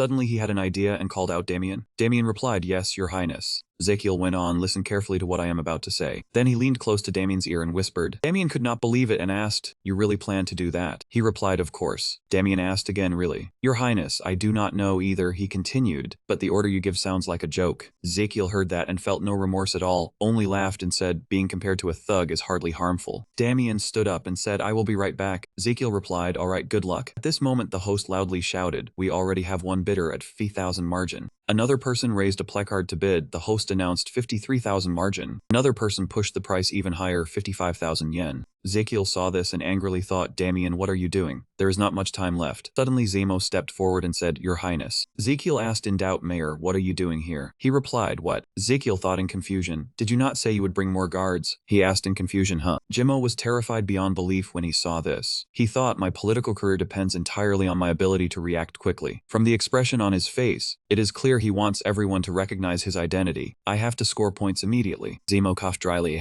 Then he said loudly, O Crown Prince, please listen to this subject's request. Everyone was stunned and started murmuring, what the Crown Prince, he is here, what is he doing here? Zemo continued loudly, one of your elite soldiers is waiting for your order here. Ezekiel also responded, thank you, I, Ezekiel, acknowledge your dedication. Then he laughed loudly at Damien's helpless expression, and Damien also laughed back. Ezekiel continued, oh wait, I almost forgot the auction is still going on. Ezekiel raised the bid placard to 60,000 with a smug smile on his lips. I am the Crown Prince, what can you do to me? A smile alone was not enough, he even curled his lip in open disdain. Everyone at the auction looked at his smile and all frowned together, thinking, look at that attitude, he is ruining the whole auction. Nobles started buzzing among themselves. How could anyone else outbid him? Why was I not born into royalty? Fine then, I will withdraw. The auction host stared slack-jawed at the scene, wondering in his heart, what is the Crown Prince doing here? No, more importantly, he looked at the Minotaur in the cage with endless pain. How could today's best item only sell for 60,000 margin? We spent so much effort to capture it. This is no different from open robbery. He secretly felt regret. Why did this happen to us? At this moment, among the people below, someone quietly smiled. He raised the bid placard with 70,000 margin. Then he loudly shouted the number he had just bid, 70,000 margin. The auction host, upon hearing that number, froze in shock, his mouth hanging open. 70,000 margin already. Then he hurriedly asked whether anyone was bidding higher. He was so startled that he stammered in front of the smug man holding up the sign. He thought the noble behind had saved us. I mean 70,000 margin. Ezekiel was also frozen by the scene. What in the world? The guests once again began buzzing about the identity of the bidder. Wasn't that Guinness? Could he be the one favored by the king of the southern kingdom, Mboa? Everyone called him the Mbo Takun, Guinness des Champs. As for him, he was extremely smug, thinking to himself, what can you do, Crown Prince? After all, I am not from Magentano. Murmurs in the hall still went on without end. Guinness is our savior. He is about to push the Crown Prince out of the game. Hey, lower your voice. I heard the Crown Prince is very vindictive. The crowd even chimed in that he held grudges for a very long time, just as the rumors said. Ezekiel was shaking with rage now, and in his heart he shouted, I heard everything. His eyes were full of determination, unwilling to back down. Fine, Guinness, so you want to play like this? Guinness was not afraid to compete with him either. Crown Prince of Magentano, are you planning to make a fool of yourself and then use money to compete with me? He mocked right at his pride. I challenge you, keep going. Naturally, the more provoked he became, the more he wanted to fight to the end, and he changed his bid card again. He raised the board to 71,000 margin, determined to win it no matter what. I must get that Minotaur. As soon as he saw his board, the host shouted, the Crown Prince bids 71,000 margin. Not to be outdone, Guinness immediately raised the price higher and was loudly announced, Guinness 72,000 margin. Amid that tense money duel, no one noticed the fierce gaze of the Minotaur in the cage. Crown Prince 75,000 margin. Guinness 80,000 margin. At the final moment, the host announced the closing price for this expensive item. Today's featured auction item, a first-rate Minotaur, has been sold for 250,000 margin. Of course, the big winner was none other than Guinness, who was smugly thinking he had already won, Your Highness. As for Ezekiel, he was shocked stiff, because the spoils he had been aiming for had slipped from his grasp. He watched the Minotaur he had longed for being taken away, heartbroken. No. Right at that moment, Damien suddenly spoke. Congratulations, Your Highness, you have lost. Hearing that, he blankly blurted out, huh? He said seriously that you really should not throw 100,000 margin at just a Minotaur. As he continued, if you were to spend all your money now, he snorted smugly, thinking the boy was worrying about him. This boy is truly loyal, even worrying about my finances, so thoughtful. But his next words almost made him topple over. If you spend it all, you will not have any money left to pay me. Do not be so wasteful. The harsh truth left him stunned. Still in a very serious tone, he said, the only reason I protect you is because the pay is high and stable. He also added that if you cannot pay my wages, I have no reason to stay. Those words made him jump in shock, eyes wide as he thought, this capitalist devil. Then Ezekiel pouted and asked, are you not grateful that I saved you from the underground arena? Damien calmly replied, of course I am. But what does that have to do with my wages? That attitude made him blurt out, out, gratitude and money are two separate things. He said that, but inside he was still complaining.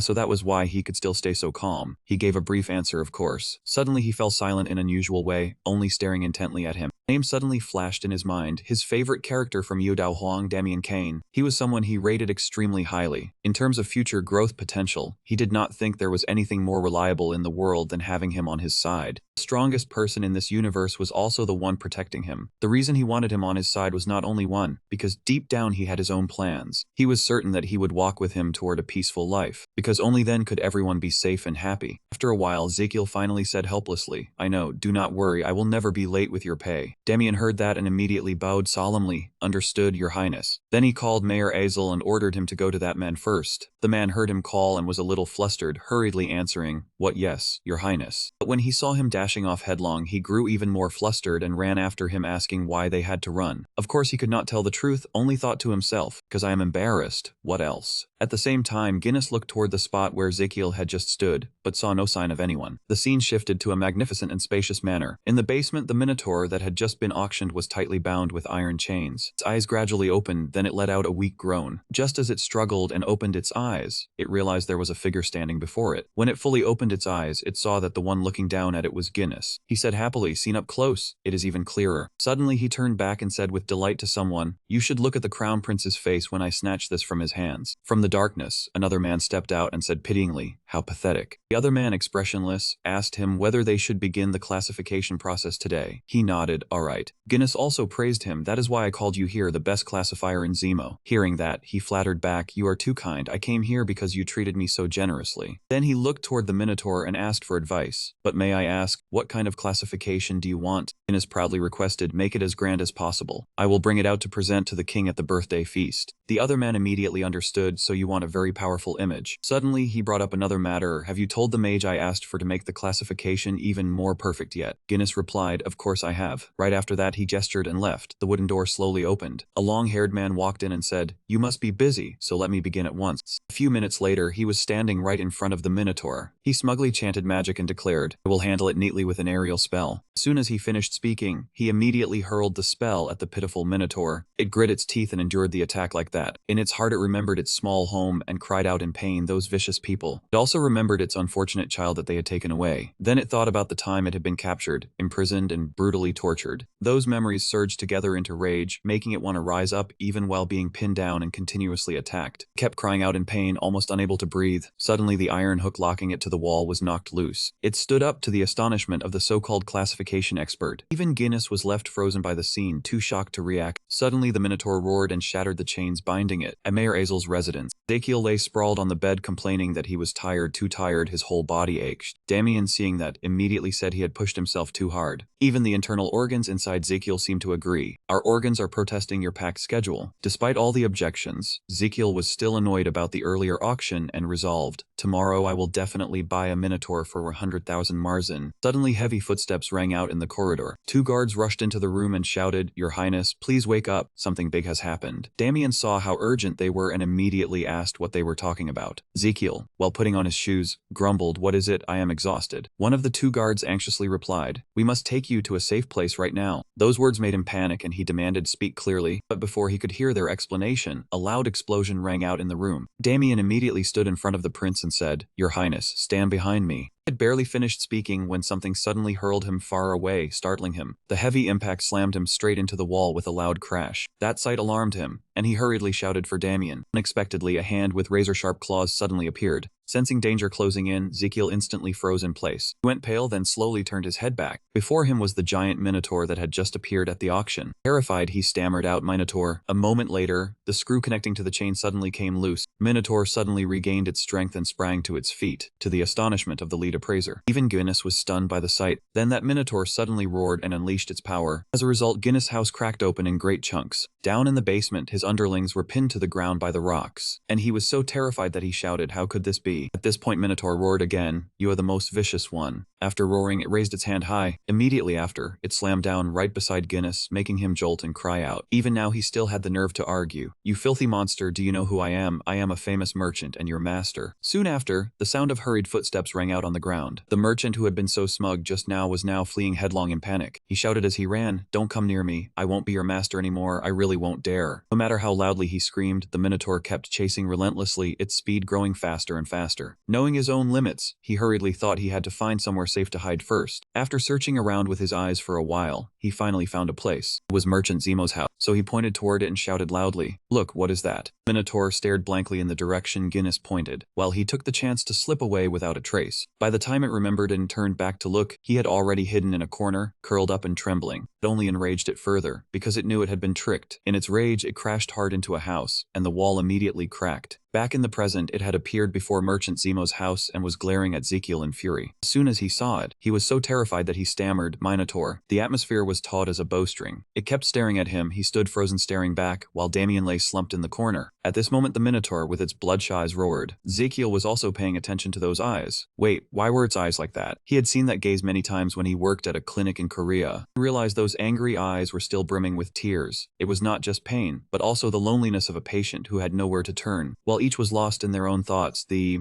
Minotaur choked out, "That person." It suddenly remembered the time it had been locked up during the auction. Then it remembered Ezekiel holding up that map in front of it. That reignited its rage. "You are no different from that man from before." Ezekiel was startled by that roar and wondered in confusion why he had suddenly lost his temper. Unexpectedly it bent down. It roared and glared at him with eyes with fury. Then it raised a hand preparing to land a punch on him. Knowing he had no way to dodge in time, he could only stand still and take the blow. Unexpectedly, Damien was knocked down by a blow right at the cave entrance. He instantly teleported to Ezekiel's front and slashed at the Minotaur. Ezekiel was stunned by the scene and blurted out, "Damien." Before he could regain his wits, he hurriedly said, "Your Highness, please leave here at once." But instead of running, he replied firmly, "I will not die here. I have struggled too hard just to live this long." The Minotaur's threatening roar answered his stubbornness. It kept throwing out powerful punches. While Damien was busy dealing with it, he managed to back away and observe. It was too fast. If he took that hit head-on, his bones would surely break and his organs would not be safe either. So focused on running away that he did not notice the Minotaur had set its sights on him. It roared loudly and swung its arm toward him. At that critical moment, a foot suddenly appeared and kicked him out of danger. He sat down hard on the ground, still dazed, looking toward Damien and wondering whether Damien had just kicked him. At this moment, the room door slowly began to crack open. But before it had even opened fully, a fallen rock blocked it, making Ezekiel start violently. In this situation, Damien still had the energy to tease him. "Looks like both of us are stuck here." Hearing that, Ezekiel snapped back angrily, "You think I don't know that?" Suddenly he fell silent in an unusual way. He looked around and said, "Your Highness, I have something to tell you." His hesitant voice sounded, "If we can get out today." His casual suggestion left Ezekiel stunned, and he asked in confusion, "Then let me try it." That proposal made him immediately retort, "Are you ordering me around, and if I don't do it then what?" He was not willing to back down either. "Then I will run on my own." That answer only left him sighing helplessly. "You really are vicious. You..." Before he could finish cursing, he hurriedly said, "When I count to 3, I will rush in to hold the Minotaur back and open a path for your Highness to escape." That plan made Ezekiel a little uneasy, but he looked around and saw all sides sealed off, then wondered which way he was supposed to go now. Hearing that, Damien pointed straight at his injured arm. Ezekiel cried out in panic, "We're on the second floor." Despite his protest, Damien still answered calmly, "It doesn't matter, just jump down." That only made him snap back even more sharply, "It matters very much to me." Damien kept fighting as he replied, "Better than being crushed here." The reason he insisted that Ezekiel jump down and escape was because, from the sounds outside, the guards were already on their way to deal with the Minotaur and the damage it had caused. Just as he said, below, Azel was loudly ordering the guards, "I won't let my career be ruined like this. Hurry and rescue the prince." Hearing that, Ezekiel asked back, "You mean even if I break a leg when I fall, they will still take me somewhere safe, right?" In response to that question, he immediately affirmed, "That is the only way out right now." Damien's sword hand tightened even more than before. Then he quickly carried out the plan to distract the Minotaur. "All right, I am starting now." At this point, the Minotaur had its full attention fixed solely on him. He fought while counting 1, 2, 3. His rapid counting made Ezekiel panic and shout, "Why are you counting so fast?" So at the very moment Damien held the monster off, he hurried away. Just as he was about to jump down, the Minotaur suddenly roared. Tears kept welling up from his eyes in helplessness, and all he could think was, "Damn it, why is my life so miserable?" As he was hiding and about to leap down, something suddenly streaked past. He accidentally touched that item, and the scene on Planet 31 appeared. Instead of jumping down, Ezekiel unconsciously clutched the Minotaur's arm. What was stranger was that he was not afraid of him at all, but panicked over what he just read on the system panel. What was that? At the same time, the system flashed a red warning and reported emergency. Not long after that, the system scanned the Minotaur's entire body. Then an emergency diagnosis panel appeared. Subject Vuminator, name Eurus, race Minotaur, male, age 48, height 7 and 12 cm, 14, 9, 23 kg, blood type C2. From those figures, the heart function reached a general conclusion. Because he had been confined for too long, injected with sedatives, and force-fed a large amount of grain, his body had become severely unbalanced, with the heart being hit the hardest. He could only blurt out, "This heart is not looking good." When examining Eurus's heart condition, the system further diagnosed unstable angina. The heart pain had become severe, and if it continued like this, it would lead to a myocardial infarction and stroke. Ezekiel himself also understood the pain of this disease. Angina meant the coronary arteries were already nearly half blocked. The pain was certainly excruciating. At the same time, he also realized why Eurus had gone mad. It was like being run over across the chest. So it turned out that because the pain was too much, he had gone berserk. "I'm sorry." Just as he was still feeling guilty, Eurus suddenly, he shook his arm violently, making him who was clinging to it yelp in terror. "Damn it. But it looked like I still can't treat you right now." He tried hard to hold on while shouting in his head that my condition is even worse than yours. This is really not good. He glanced down below and told himself that if he got flung out, his whole body would surely be shattered. Right at that critical moment, Eurus suddenly raised his other arm. Just as he was about to slam down, once someone struck him. It hurt so badly that he froze, then roared. One who attacked was none other than Damien. After that strike, he thought irritably to himself, "Damn it, aim for the eyes. Because I was too rushed, I ended up getting hit by the horns instead." To avoid injury, he quickly withdrew a considerable distance. Then he shouted, "Your Majesty, please hold on, I will save you." Hearing that, Ezekiel replied, half relieved and half wronged, "Hurry." At the same time, Damien rushed forward and identified the attack point as the ribs. He chose the weak spot at the ribs to save Ezekiel, then quickly slashed there. At the same time, he told himself no need to slash too deep. What he needed to do was only buy a little more time so Ezekiel could be rescued. It would be enough to create a split-second opening. Having made up his mind, he immediately charged into attack. Eurus screamed in pain. As for Ezekiel, he trembled as he clung tightly to his arm, praying nonstop in his heart that I can't take it anymore. Just as he finished thinking it, he also let go. Even while falling freely, he still tried to tell Damien, "There's no special bonus reward." After saying that, he prepared to close his eyes and accept death. Dying here really wasn't good. Suddenly, a figure shot upward. Anis in her beastman form, like a heroine rescuing a beauty, had rushed in to save Ezekiel. The imposing figure made him blurt out blankly, "Oh, Anis." Just as she set him down on the ground, he heard a voice call out, "Your Majesty." Two guards asked in unison with concern, "Are you all right?" That scene left him shocked and flustered. He could only stammer, I'm fine." After Sergio confirmed Ezekiel was safe, he immediately ordered Anis, "Then hurry and get out of here. Your Majesty's safety comes first, run." So the group hurriedly carried him away, leaving the Minotaur Eurus behind. Only then did he seem to sense something wrong and let out a soft groan. When he discovered that Ezekiel had escaped, he immediately roared in fury. His roar was both fierce and tinged with panic. In his fear, he spun toward Damien. He did not flinch and even said with a cold laugh, "Couldn't catch the prince." Pointing his sword at him, he said scornfully, "So now you're coming after me." It seemed Eurus realized Damien was looking down on him, so he immediately threw a punch. Luckily, he dodged in time and even managed to take a bit of a break. This should probably count as danger pay too. At that moment, another punch came crashing in. Taking the chance, he countered with a sword strike, aiming along the fist, slashing from the hand down to the forearm. Thus the fist and the sword collided, creating a considerable shockwave. After blocking Eurus' punch, Damien thought shakily, "It's sturdier than I expected." In contrast to him, Eurus roared madly. Then the two continued sparring again. He with a sword, I with a punch. While the fight was in full swing, Eurus suddenly threw a rather strange punch. That move made Damien retreat while wondering a feint. Suddenly, Eurus sprang up. It charged straight at Damien in a dark, determined rush, forcing him immediately into a fighting stance. As he closed in, he threw a punch at once, but luckily he blocked in time. His expression grew more and more ferocious. Then something unexpected happened when he hooked his other hand straight at Damien's chin. That hook sent him flying hard into the wall with a loud bang. The wall was all split open by a gaping hole. Outside, rocks and dirt also came crashing down right before everyone's eyes from Eurus's previous strike. Pebbles kept raining down, startling the two soldiers. Amid the thick smoke and dust, Damien's slumped figure gradually came into view. He came to in pain as the rock was pressing down on his leg. Right at that critical moment, Eurus appeared again. He glared at him with fury and let out terrifying roars. Even while facing danger, he still kept his composure. He knew he had to find a way to push away the rock pinning him down first, then think about escaping. While he was trying to push it away, Eurus also charged into attack, leaving him helpless as he wondered, was this the end? In the middle of that life and death moment, a voice suddenly rang out. As he shouted, something shot straight at Eurus. "Little spiky tail, lower your head." Eurus writhed in pain and immediately let out a scream. As for Damien, after hearing that name, he was instantly shocked to realize realize. Little spiky tail. That spiky-tailed brat after annoying Eurus suddenly sprang up. Then it rolled right up beside Damien. As for him, he was too busy to pay attention to that spiky little thing, because he was busy getting angry at Ezekiel. Why was that man here he had worked so hard to rescue? And Ezekiel was beaming because his throw had hit. Great, right on target. In his heart, he was cheering 100 times more fiercely than on his face. The red sunflower seed obtained when summoning the legendary beast, if eaten, would really make it grow stronger. Celebrating alone was not enough. He was even cheering at the boy pinned under the boulder. Damien, come on. We still have to go collect the reward. Seeing how excited he was, Damien could not bear to crush his enthusiasm, so he went along with it. Yeah, it should be quite a lot of money. Being happy is enough, he said in a panic. Alright, let's worry about getting out first. Damien did not hesitate and immediately swung his sword to smash the boulder pinning his leg. However, he still could not lift his leg. That made him panic, thinking to himself his leg would no longer listen to him. By now, Eurus had staggered back up after the flurry of stabs from the spiky-tailed brat. It immediately pulled the brat free from its body, blood gushing out. Then it hurled the brat away. As it flew past Damien, Ezekiel shouted, right now, spiky-tailed brat, grab onto its spikes. Hearing that, Damien grabbed the spiky-tailed brat's spikes in midair. And thus, the spectacular sight of Damien streaking away with the spiky-tailed hedgehog brat appeared. Even though they were flung away like birds, in the end both landed safely. As for Eurus, it stood high above, looking down below. Looked at Damien, who had escaped danger together with Ezekiel and the spiky-tailed brat. Just as the 4 eyes and 8 eyes were staring at each other, rubble suddenly came crashing down again. Unexpectedly, that pile of rocks fell right on Eurus, leaving it dazed and unable to react in time. A boulder crashed down in front of Damien, Ezekiel, and the spiky-tailed brat. In particular, Damien and Ezekiel were both stunned by the sight. The ruined, wrecked scene lay strewn all over before Damien's eyes. Ezekiel and the spiky-tailed brat, seeing that they were safe, Ezekiel praised it. Well done, spiky-tailed brat. That praise made it so happy that it let out a cry.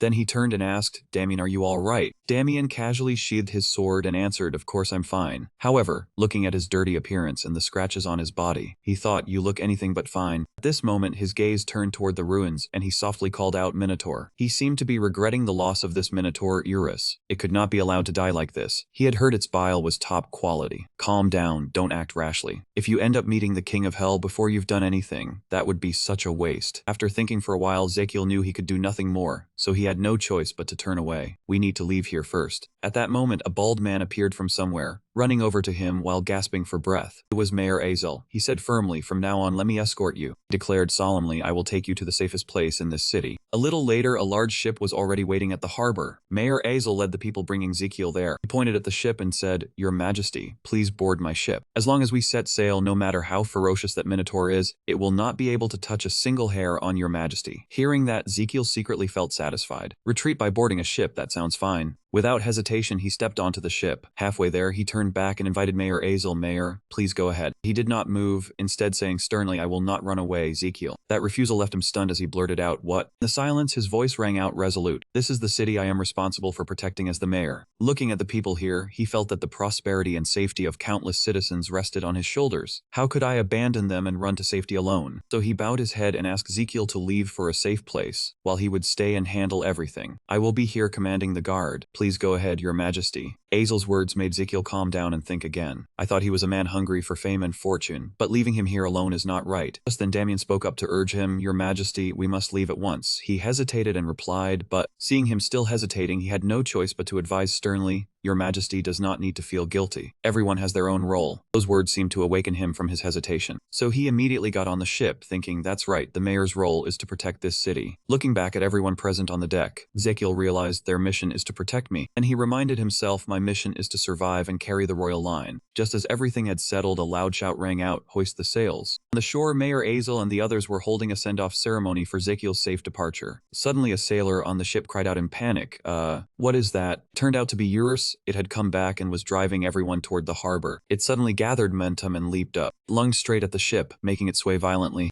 Ezekiel was terrified. The wooden ship shattered under its weight. Then it roared furiously. Suddenly it grabbed the sail on the ship. Seeing that, Ezekiel hurriedly shouted a warning, everyone get down. As soon as he finished speaking, Eurus had whipped that sail past his head. What was happening left him stunned, unable to figure out what to do. Damn it, what now? Running is the best option, but there was no way ahead. Not to mention looking at the surging water, he was helpless as well. I don't even know how to swim. At the same time, the system displayed a red warning. Your internal organs are convulsing violently from fear. The organs inside were all trembling with fear. The heart spoke. Why not think of a way to escape? What do you need a brain for at a time like this? As soon as they heard that, the organs immediately remembered and lamented. That's right, he doesn't even have a brain. Even Ezekiel was crying miserably by now. At that moment, Damien appeared behind him and said, "Your Majesty, just lower yourself down. If the sail is lowered, that would be even better." He pointed ahead and told him to press close to the wreckage at the stern and the passageway. Hearing that, he asked back to make sure, "Hide there." He immediately confirmed, "Yes, that is the best way right now." Suddenly, Ezekiel remembered something. He hurriedly turned and asked Damien, "Then what about you?" Damien calmly replied, "I have already received a great deal from your Majesty today." He stood straight without the slightest hint of wavering and said, "It is time to work." His bravery left Ezekiel with nothing more to say, but he did not dare hesitate for even a second longer and immediately turned and ran. Damien was now drawing Urus's attention toward him. When he rushed in to attack it, Anis in beast transformed form also charged at the same time. He slashed with his sword, while she left behind a scratch that made it howl in pain. Suddenly her tail was grabbed by it. Then it slammed her to the ground, making her grimace and growl in pain. Right then, the army and the little spiny-tailed beast from afar had appeared and rushed at it. But of course, these people were completely no match for Urus. It only needed a sweep of its hand to send them all flying. As for Damien, one of his legs was no longer in good shape, making it difficult for him even to stand up. The scene then was left in ruins and devastation. The soldiers were in so much pain that Ezekiel was so shocked by the sight that his face went completely pale, but he still forced himself to stay calm. Crazy,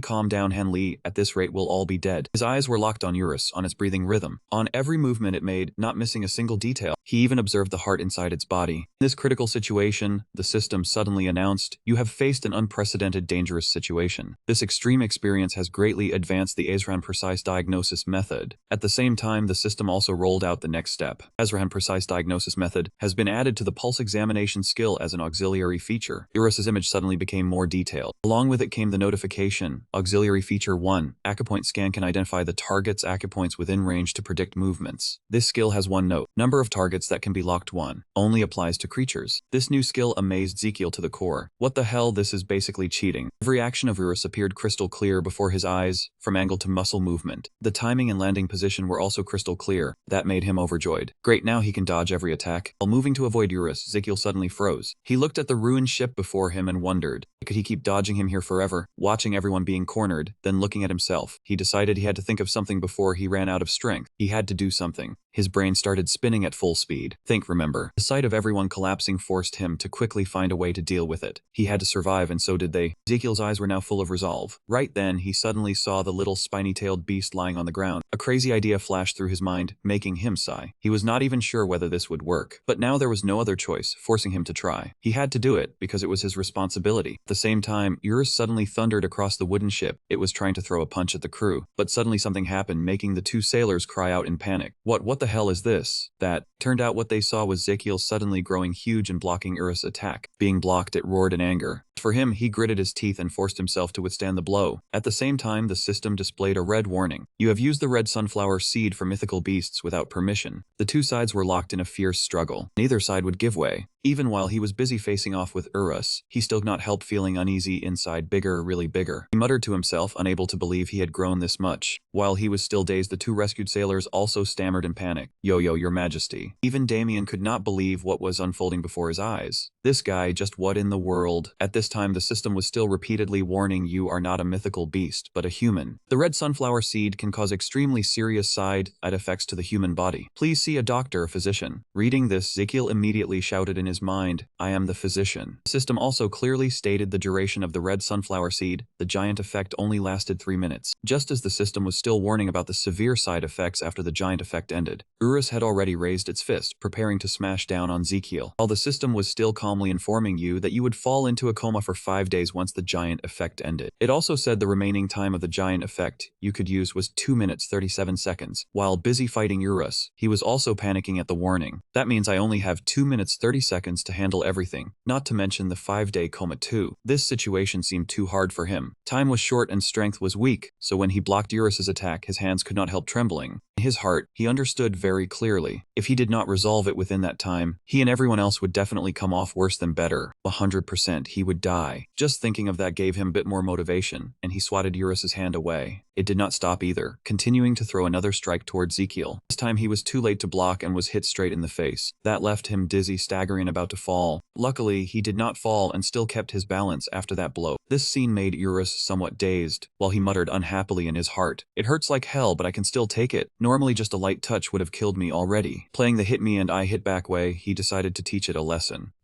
So he rammed his head back at it and shouted, "Die." After that blow, Ezekiel's head was also a little sore, but he still forced himself to keep thinking of a way to deal with it. In any case, he could not kill it in 2 minutes. Now he could only. He looked toward the little spiny-tailed beast, then came up with a bold plan to hold back its rage and calm it down. That way, even if he passed out, Damien and the guards could still handle it. Thinking that, he immediately rushed toward the little spiny-tailed beast and asked it, "Little spiny-tailed beast, where are your spines? Little spiny-tailed beast." Understanding what he meant, it immediately handed him a handful of spines from its body. Just as he took the handful of spines, he whipped around to look at Eurus, making it somewhat flustered, not understanding what was going on. Suddenly both sides charged at each other, one side intending to answer with a headbutt. The other side rushed in holding sharp spines. Suddenly Ezekiel's hands were placed on Eurus. He used it as leverage and sprang over its head. Without hesitation, he immediately drew out a spike. With one hand he gripped its neck tightly. With the other he raised the spike tip and said excitedly, "It is time to give this golden dog some acupuncture." As soon as he finished speaking, he drove the spike straight into its tianu acupoint, making it howl in pain. However, Eurus had skin and flesh far too thick, so even the sharp spike tip could not pierce through. The spike still had not reached the mana flow. Ezekiel was somewhat annoyed with his own strength, this horribly weak stamina. But in the middle of the crisis, he quickly called his ally Damien. He told him to hurry over and strike the tail end of this spike. Following his words, he immediately leapt high and swung his sword hard at the tail end. The tail end of the spike lodged in Eurus's body, made it scream in agony. As soon as the spike tip had been inserted into the acupoint, Ezekiel began thinking about the next acupuncture step. He had to readjust its nervous system, reduce sympathetic activity, and activate the parasympathetic system. So he quickly stabbed into Eurus's tianlio acupoint, then loudly called for Damien. He immediately understood what he meant and quickly used his sword to strike the spike tip that had just been driven in. Without stopping, he continued to stab into its semi-acupoint. Meanwhile, he kept tapping with his sword, making the spike sink deeper and deeper inside. Everyone on the boat was now wide-eyed, watching Ezekiel and Damien work together intently. The two of them were performing acupuncture on the Ifeng acupoint.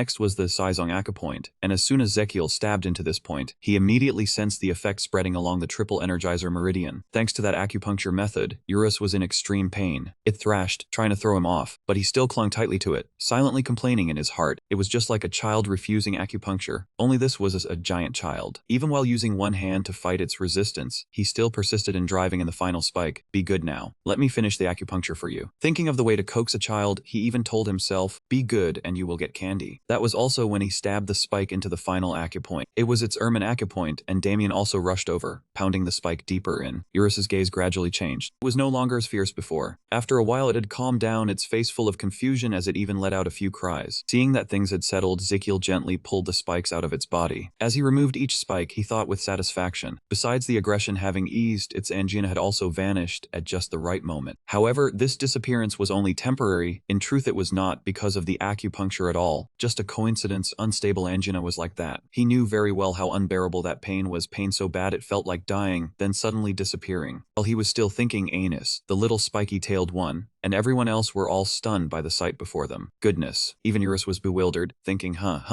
weird, the pain is gone. It turned to look at Ezekiel and saw him talking with Damien on its shoulder. "Well done, Damien." Suddenly it reached out a hand, then it gently placed it on his shoulder, making him jump in surprise and stare with wide eyes. He was even more shocked when it spoke. "Thank you, human." That thanks made him breathe a sigh of relief. At last everything was over. In any case, it was fortunate that the pain disappeared at the right moment, so it must have thought he had cured it. Then he flopped down on the boat and muttered, "Forget it, I am exhausted." Right then, the system displayed a notice. Your internal organs are being affected by the sudden change in your body. The heart sent Ezekiel a questioning message. What the hell is this? Why did the body get so big? It looked at its own body in confusion, while the stomach clutched together and trembled, then let out a few strange laughs. What is more, why was the blood flow so strange, and the breathing so abnormal? It felt like it was about to faint. Then the large intestine smilingly said, "With a bigger body, my burden has increased too." The stomach proudly replied, "Indeed, I am very huge." Suddenly the system displayed the stomach's status. But at the same time another notice appeared. The remaining duration of the giant effect was 0 minutes 0 seconds. The stomach's final message right after that seemed to be shrinking too. Immediately Ezekiel outside suddenly shrank from his enormous form before the guards' panicked cries of "Your Majesty." They surrounded him and shouted, Your Majesty," while he hurriedly said, I have something something to say now.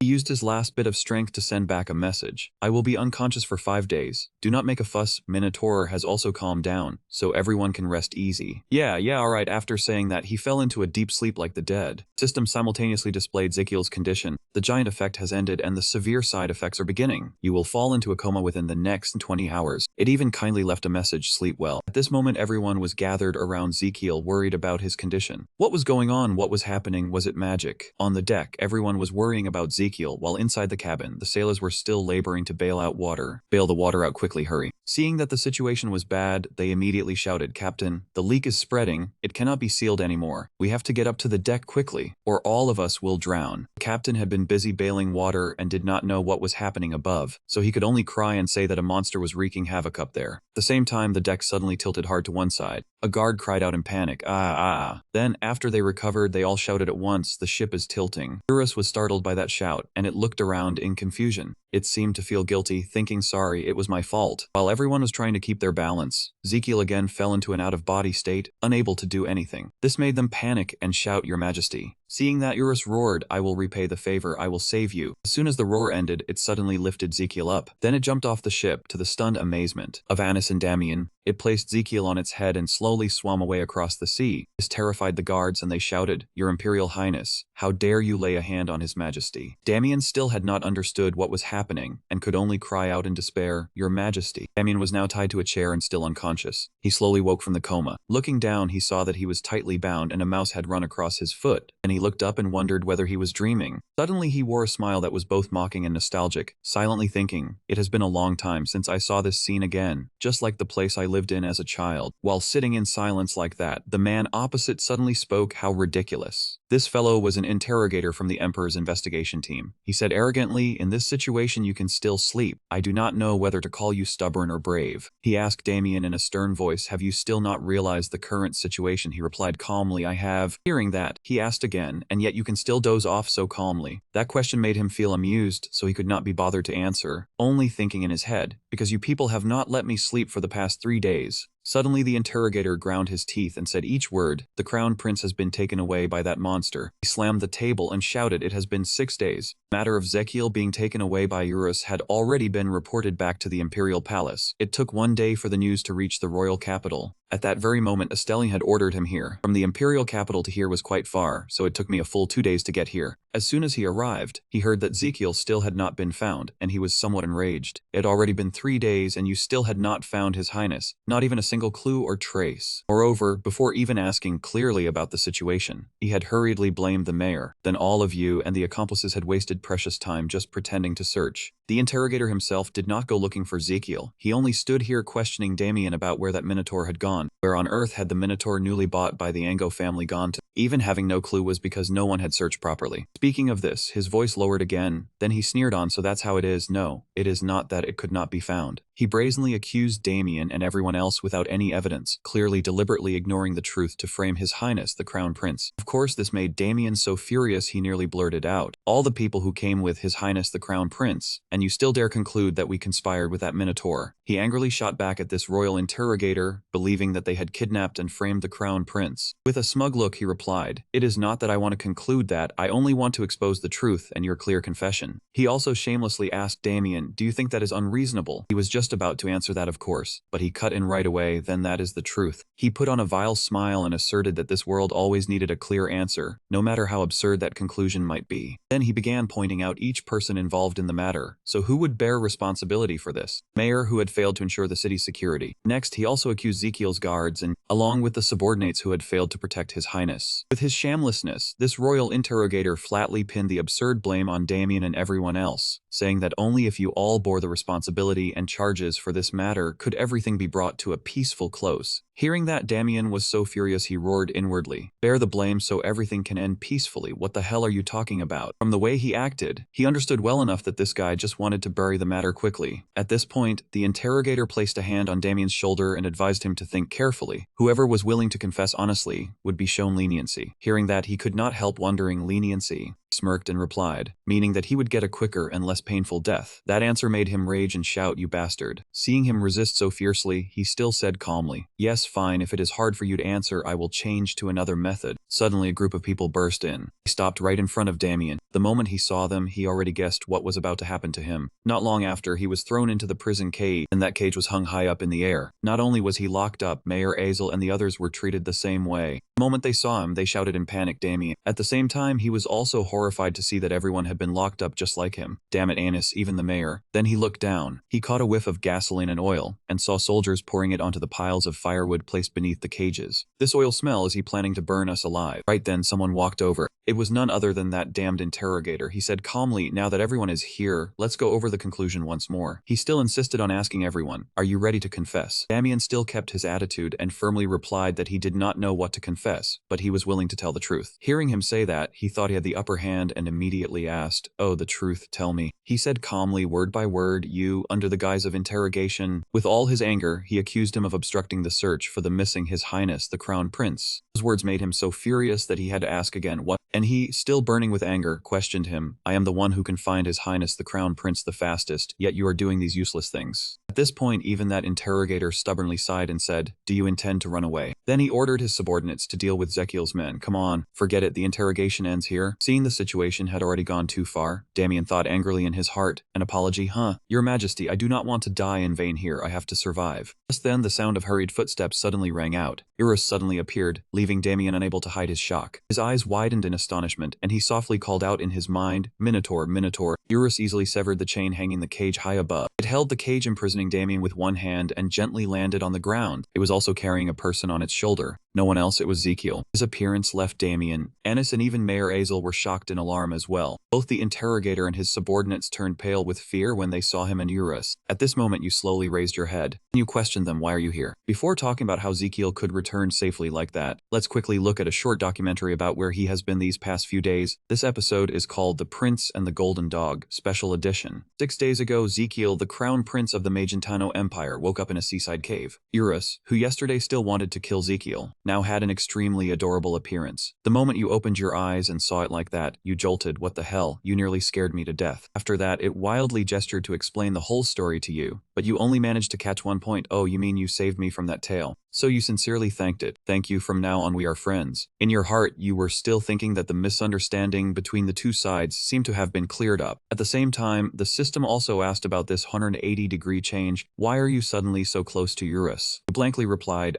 maybe our bull friend has misunderstood a little. It thought I cured it, so it sees me as its benefactor. The real reason was, in fact, its pain had suddenly disappeared. But you had no intention of explaining that misunderstanding, because you thought that was not bad either. Hearing that, the system immediately wondered why you thought that way. You hesitated and replied, because a calculating smile slipped onto your face, and you said that way it will think so and follow me. The special episode stops here, with the Moonbakeyoung script, the transmission segment, the blacked out drawings, the short documentary, the prince and the golden dog coming to an end. There is also a comment cursing Zekiel, this devil. Back on the island, you had suggested to Eurus, I want to help you the way you helped me, is that okay? Hearing that, it immediately cried out in confusion, and you pretended to be pleased as you explained to it. In fact, your heart condition still had not fully healed. If it kept going like this, you would hurt again like last time. Hearing you say that, it also let out a cry as if it had understood. After that, you placed your hand on it and said, first let me check your physical condition. It did not object, only letting out a few cries, as if to correct you. I am not a golden dog, I am Eurus. At this moment, the system announced that the acupoint scanning assist function of the pulse checking skill had been activated. After checking Eurus' condition, Zekiel immediately let out a sigh of relief. Good, your angina has not worsened yet. We can go back to Zemo and begin treatment. Then you examined another part of it. What about your gallbladder? After checking everything, he asked it, hey you there, lately when you chew your cud, does your stomach feel uncomfortable? It immediately let out a few sounds, tacitly confirming that it did. Hearing its confirmation, he immediately said that there must be something in your stomach. Once it is taken out, you will no longer feel uncomfortable. I will help you take it out now. Just do as I say. So Zekiel set about a series of movements that left Eurus so dazed it had no idea what was going on. He pressed the vital acupoints along the meridians. Then he pressed the Wani acupoint on the armpit line, right at the 4th rib. Next was the Ryu acupoint between the 5th ribs. Then he moved 3 kun farther down to the Wudong acupoint, just behind the Jiawei acupoint, and finally to the Zhongguan acupoint on the straight line from the Danzong long acupoint to the navel. After finishing one round, he told it that it only needed to press with its fingers in exactly that way. It also obediently followed his instructions. After the pressing was done, Urus's body seemed to change, making it cry out in panic. Seeing that, Ezekiel immediately encouraged it. Good, we are almost done. Now clench your fist and punch your chest hard. Hearing that, it was somewhat worried and let out 2 cries. Understanding its unease, he immediately soothed it. Trust me, just punch hard right now. Trusting him, it immediately punched its own chest several times in a row. Those punches made it cough violently in waves, as if it wanted to spit something out. Seeing that, he silently cheered on. Hold on, it is almost out. Right after that, Urus expelled something unusually large. Ezekiel saw it and blurted out in shock, enough, this one. At this moment, the system announced that it had received an S+ Minotaur gall. Looking at the huge gall before him, he could not help but be stunned. Normally, even the largest cow gall would be hard-pressed to exceed 5 cm, yet this thing was at least 20 cm. Holding that gift in his hand, he turned to ask Urus, how is it? Golden pup, do you feel better now, more relieved now? Urus only answered with a string of humming in place of a reply. Seeing that it had fully recovered, he said happily, I am glad you are no longer uncomfortable, congratulations. He only said that on the surface, while inwardly he was secretly delighted. Now you are mine. After a long period of treatment, Ezekiel finally spoke up, but now we have to set off. Those words made Urus cry out in confusion. In his heart, he suddenly thought of Damien and the others, then told himself, let us head back. Especially when he remembered Damien's expression when he was taken away, he thought to himself, my companions are probably in trouble. In response, there were only Urus's hesitant and sorrowful cries. He immediately understood the meaning of those cries. You are worried that when we return, we will have to fight again. Knowing its worry, Ezekiel said confidently, if you are with me, no one will dare bully you, really. That promise immediately put it at ease, and it agreed. So Urus brought him back to land after that promise. Really, I swear it. As soon as he returned to G1, he saw the royal banner. That left him a little puzzled, an investigation squad directly under the Emperor. But then he quickly figured out the situation. Sure enough, he returned at just the right time. Back in the present, Ezekiel stood on Urus' shoulder and loudly demanded, who is in charge here? The interrogator was momentarily startled by his appearance. Seeing that no one answered, he ground his teeth in anger. Then he shouted, I ask again, who is in charge here? Suddenly, someone stepped forward. At that moment, the interrogator stepped up and said, it is me. Seeing that he had taken responsibility, he stepped down from Urus and said, you. He stood before him, looking down on him with a contemptuous gaze, then asked back, you. He was also a little annoyed by his attitude. This guy really spoke arrogantly. The interrogator still doubted Ezekiel's identity, so he loudly challenged him, the one who brought a minotaur, and has a face exactly like the crown prince. Who are you? His arrogance also alarmed Ezekiel's guards. Is this guy crazy? Anyone can see he is the crown prince. Ezekiel was infuriated by the interrogator's attitude and asked back, are you suspecting me of being a fake crown prince? He even dared to admit it, yes. Because in a situation this dangerous, once the crown prince goes missing, many people will want to seize this chance to harm the royal family. Weary of listening to him ramble on, he asked directly, so you want to verify my identity? He replied calmly, yes. He naturally refused to back down and asked in return, then why do you not verify the identities of these people first? Those words made him exclaim in shock. What did you say? Ezekiel pointed at his imprisoned companions and loudly challenged him. They are right here. Why do you not acknowledge their sacrifice, their pain, and their contributions? His forceful question startled the interrogator, who stammered out, what is it? Ignoring his continued confusion, he still loudly called Damien a despicable bastard. Then he recounted how you had risked your life to protect me, Ezekiel, the crown prince of this empire, with your own life. Being acknowledged by you, he was extremely shocked, and he proudly repeated what you had done for him. The one who had bravely blocked the Minotaur to buy him time to escape was also the one who had fought on alone to the very end. As soon as he finished speaking, Urus immediately tore apart the cage bars. A foot stepped out from inside. Damien was freed. As soon as he stepped out of the cage, he bowed and called out, Your Highness. Seeing his friend, Ezekiel immediately broke into a proud smile. In an instant, Damien smashed the cage and stood beside Ezekiel. His expression darkened, revealing no emotion at all, and he said next. He turned his gaze to Anis and continued, Anis, Jacinto's daughter, my veterinary healer, my werewolf. At that, Ezekiel suddenly remembered what happened that day. That night, when I was thrown out of the mansion in the market district by the Minotaur, you risked your life to catch me. Urus said while reaching out to tear open the iron cage to save her. If not for your quick response and brave action, I might already have become a mangled corpse buried under the ground. When the cage was broken, Anis slowly stepped onto the ground. Ezekiel also walked over to stand beside her and said that was courage and noble sacrifice for me. Finally, he looked toward the cage still hanging in the air. Next, Sergio. He continued, my special squad captain, on that night you were the first to rush over and shield me when I was fleeing. Your Highness. Sergio was moved to tears, and Ezekiel added, without that courage and sacrifice, I would not be at peace like I am now. Knight Frandon had fully shown the honor and bearing of a guard by escorting the wounded team members to safety. Montero and Pedro, the two who injured their hands while blocking the Minotaur's horns, are they all right now? Ezekiel looked over everyone, expressing his gratitude. I also cannot forget the merit of Knight Hamilton. Even after losing your sword and breaking your shield, you still held firm to your fighting spirit. Hearing that, Sergio could not hold back his tears and snot, his voice trembling as he stammered, Seeing Ezekiel's bearing and face, they no longer had any doubt. In everyone's heart, the answer was already clear, and they all shouted in unison, Your Highness. After hearing the whole conversation, the soldiers also began to buzz among themselves. It seemed it really was the Crown Prince that day, but how could he have come back? They also added, besides, how could he have made that Minotaur submit at the time? Hearing that, the interrogator broke out in a cold sweat, his entire body going rigid. He thought in shock, something is not right. Mentioning that, he again remembered what he had once seen with his own eyes before. I had been certain the Crown Prince could not survive after being taken away by the Minotaur. I dumped all the blame on the prince's subordinates without needing any proper reason. Whether they were wronged or not had nothing to do with me, because it had always been like this. That was the usual procedure. When a royal family member died of illness, the doctor would be executed. The death of someone of such noble standing had to have someone responsible. Those things had been deeply ingrained in the interrogator's subconscious, until he no longer could tell right from wrong. He looked up at Ezekiel, who was staring back intently, and silently wondered, but why did the Crown Prince survive and return? How could that be? Thinking of that, the interrogator fearfully collapsed to his knees with a loud thud. Your Highness, I beg to apologize for daring to question your identity. At those words, Ezekiel's expression darkened, and his brows also knit slightly as he thought. He continued looking up at the cage hanging overhead and said, The guardian of this city. Hearing himself being mentioned, he emotionally raised his hand, tears streaming down. Your Highness, he continued, on that night, even while facing countless dangers and hardships, you never fled, and always worked hard to protect this city. In this way, his cage was also slowly lowered. That was the noblest and most worthy of respect quality of a noble, putting responsibility first. Ezekiel stepped forward, gently placed a hand on the cage, and praised it as the most noble and meaningful example of a noble. Hearing those words of praise, he looked toward him emotionally and replied,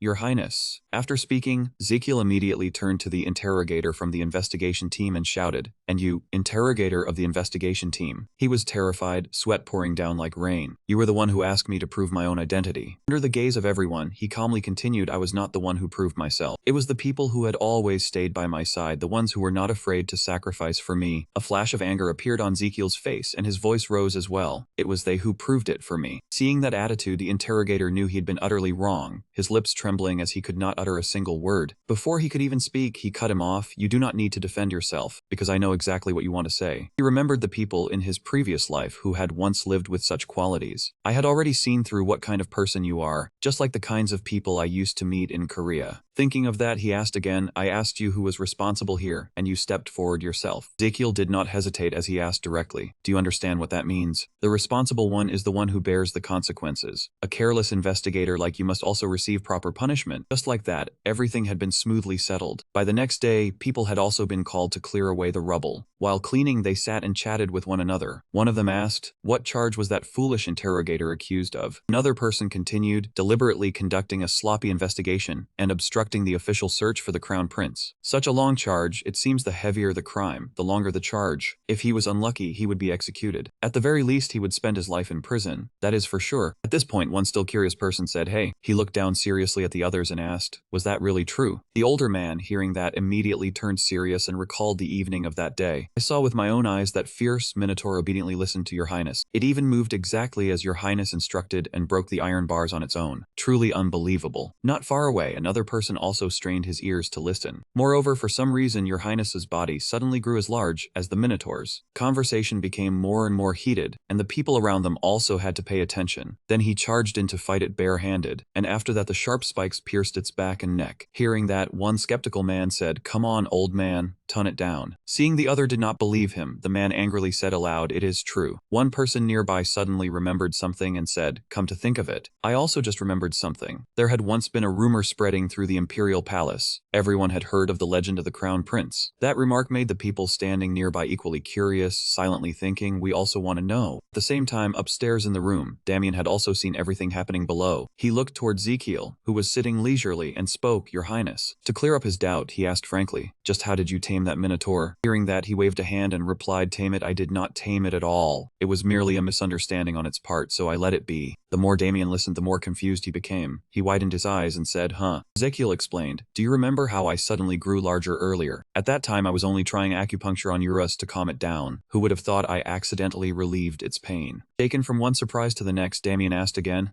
You mean it thought you had cured it?" He answered, "Yes, it saw me as its benefactor." Ezekiel asked, "Good, right?" Damien replied, "It is indeed a good thing for me as well." He asked back in surprise, "What is the lucky part?" He frankly stated what he was thinking, "Because I will get the danger pay." He asked back in surprise, "So you are not hiding the money issue anymore?" The two burst out laughing and teased each other. Indeed, if you work, things have to be clear. Well, what a hassle. The more time passed, the more Damien wanted to stay by this prince for the long term. He smiled inwardly, thinking that he needed more practice. Only thinking about the bonus without properly completing the task was truly shameful. Thinking of that, he covered his mouth and coughed lightly before saying, "Anyway, the reason I could answer so confidently is because I completed the task you gave me last night." That remark made Ezekiel freeze as he blurted out, "What, you found all those medicinal herbs in just one day?" Damien replied, "Yes, Zemo is the largest seaport and commercial city in the north, and there is another piece of news." Continued, "His Majesty the Emperor has returned to the royal palace. It seemed he had heard that I was safe on the way here that day." Ezekiel froze, then asked, "So he returned to the royal palace immediately after hearing that I was safe?" The corner of his mouth curled slightly as he thought to himself, what a cold-blooded man. Indeed, it was him. Let him be, why bother with him? It is tiring. I think he is a bit troublesome. After thinking for a moment, he slowly sat down and said, "Good. The Emperor has just left, and the herbs are ready as well. Let's begin." Damien asked curiously, "What are we starting?" Ezekiel replied, "We are making a sedative from Minotaur bile. Tell them to clear the kitchen the manor immediately." By the next day, everything was ready for handling the Minotaur bile. Standing in the kitchen, Ezekiel looked at the pile of ingredients laid out on the table and said, "Now." He was excited, his eyes gleaming with anticipation, a faint smile curving his lips as he went on, "Let's begin." His hands moved swiftly as he picked up the ingredients one by one and sliced them into small pieces. Then, humming softly, he crushed the ingredients into a fine paste. The singing echoed through the kitchen, repeating over and over until it gave a headache. Damien, standing nearby, listened and thought to himself that His Highness was either planning to make medicine for 5 days or practicing singing. After a while of hard work, he finally reached the simplest step, rolling the pills. Ezekiel looked happily at, looking at the round pill in his hand, he thought to himself, "The Minotaur bile sedative is complete." Without hesitation, he directly put the pill into his mouth. A little regrettable, but it should still be tested. The system displayed a notification, "Your internal organs are glowing before the gift from Minotaur bile." Inside his body, his heart was excited to the extreme. His whole body seemed to be burning as it roared, "Power, power, I am overflowing with power." Only his stomach clutched at itself and complained, "Why are nourishing things so hard to eat?" The system continued reporting, "Your internal organs have given you 500 health. Current health is 1500. Detecting a potion made by your own hand, activating the ingredient analysis function of the potion-making skill." A quick panel appeared, Minotaur bile sedative active ingredients trollic acid, bilirubin D&D, rothanosidian, olenolic acid, panacenol coumarin, zamnolic kirin. HMM-AU laser, simifugin, imperi, pill form spherical. Its use and effect are to reduce calcium ion concentration, and so on and so forth. Skimming the panel before him, Ezekiel thought in resignation, "Why is it so long?" While reading, he suddenly froze, his gaze fixed on a section of information. It stated that its use was to help relax the muscles, relieve angina and cardiovascular diseases. In particular, the adult dosage was 1 pill for every half portion, and for children from 2 to 4 years old, 1/3 of a pill. He stared blankly and wondered, "Wait a minute, what is this?" Ezekiel kept reading the section below, abdominal pain, vomiting, symptoms may be more severe, side effects putting pressure on the body, helps you sleep well and deeply without side effects or addiction. He could hardly believe his eyes and blurted out, "This is insane." At the same time outside, Eurus was still lying leisurely on the lush green grass, enjoying the fresh air. Someone suddenly rushed over and shouted, "Eurus." Hearing someone call it sprang up, looked over there, and cried out. The one who just arrived was none other than Ezekiel. He asked, "Are you still well? How are you feeling today?" It answered happily, its expression very relaxed. Seeing that it was fine, he smiled, reached into his trouser pocket, took out something and asked, "Good then, do you want to try this?" As he spoke, Ezekiel handed over a pile of brand new pills. He handed the medicine he had just made to Eurus and said, "Take it, and your chest pain will be gone." Looking at the pills in his hand, it sat quietly for a moment as if thinking. After careful consideration, it swallowed those pills without the slightest hesitation, then replied, "I trust you, benefactor." The pills entered its body like that, gradually helping Eurus's heart grow stronger. Every blood vessel and nerve in its body was also restored more steadily. It clearly felt its body changing, its eyes widened, and it cried out. Standing below, Ezekiel thought with satisfaction, that's right, the inflammation will disappear now, and your body will be full of vitality." The system immediately reported, "You have fed patient Eurus the Minotaur bile sedative made by your own hands. The medicine's effect has increased by 10%. Many level 1 potion making making skills. Hearing this, he cried out in delight, healed in just one go. The system continued to appear. You gained 7 more days of lifespan, estimated lifespan 116 days. Your internal organs are rejoicing at your achievement and give you another 600 health. Current health 2100. Have one more cup for a bit of refreshment. Today was truly a perfectly successful day for Ezekiel. He lay comfortably on Eurus to relax. To him, it was no different from an enormous, rare, hard-to-find treasure trove of resources. From now on, follow me, S-grade honey. To the G1 City Square. There were many people gathering there in groups. Some people still did not know what was happening and asked each other, "What is going on?" Others replied, "I heard His Highness will hold a medal awarding ceremony for the ones who showed bravery that night." As soon as the words fell, a gigantic figure had appeared, leaving everyone stunned, their eyes wide and mouths hanging open. That gigantic thing was none other than Eurus. Ezekiel was sitting on its shoulder, raising a hand to greet everyone. A shout rang out, "His Royal Highness the Crown Prince has arrived." His face was radiant, and he returned the friendliness of the people below with a smile. Ignoring the greeting ceremony, Eurus slowly put Ezekiel down. The others saw this and were shocked, thinking to themselves that the legend of the Crown Prince King was real. At the same time, Ezekiel looked at the gem on the table and wondered, is this the sound amplification gem? It has been a very long time since I was this noticed, ever since the duel with the second prince. Don't tremble, Han Li. After calming himself, he gently touched the sound amplification orb. Then he spoke loudly before everyone. "Damien and the other 3. You 4 fought bravely, without wavering before the ferocity of the Minotaur to protect the royal bloodline." As he spoke, Ezekiel reached his hand into his robe. "Therefore, in the name of the Crown Prince, I hereby recognize your merits." This, he took out a box. Inside were gleaming pills, then loudly bestowed this medicine upon you. Seeing this, everyone stared at each other in shock, all exclaiming, this. Only the marketplace appeared extremely interested, smiling with satisfaction. Looking down at him, he thought to himself, this chief really knows how to handle situations. He's a useful talent. To understand the beginning and end of the matter, we have to go back 2 days. When Ezekiel was lying there relaxing, someone suddenly came over and asked, "You called for me, Your Highness." Seeing that the man had just arrived, he said with a cheerful smile, "I need a favor from a few people." He looked toward Izazimo and continued, "I plan to hold a awarding ceremony to promote the new medicine." He heard that and immediately asked in surprise, "A medal awarding ceremony to promote the new medicine?" Ezekiel nodded and replied, "Yes, because what happened last time made many people worried, so I want to take this opportunity to award the people who protected me." At this, he raised a pill and continued, "And I want to bestow this medicine as a reward." Ezekiel explained, "It is the Minotaur bile sedative that I just made." Seeing that pill, someone like Zemo was startled, his face full of panic, thinking to himself, "This is what does that man want?" After thinking for a moment, he blurted out, I get it." But before he could finish, Ezekiel cut him off. "I am not done yet." He went on, "The medicine given together with the medal carries the name of the Crown Prince, and that alone is enough to make every noble in the Empire curious about it." He added happily, "This medicine." But before he could finish, someone like Zemo had already revealed a look of delight, raised his hand to the sky, and shouted, "Wonderful, this really is a perfect promotional move, as expected of the Crown Prince. We have to hold the awarding ceremony in grand style if we want effective promotion, and to sell it at a high price." As soon as he finished, Izojimo hurried off and asked to be given 2 days, because there was urgent business to handle first. Looking at that look, Ezekiel thought to himself, "This guy will definitely notice immediately if I change anything." Returning to the present,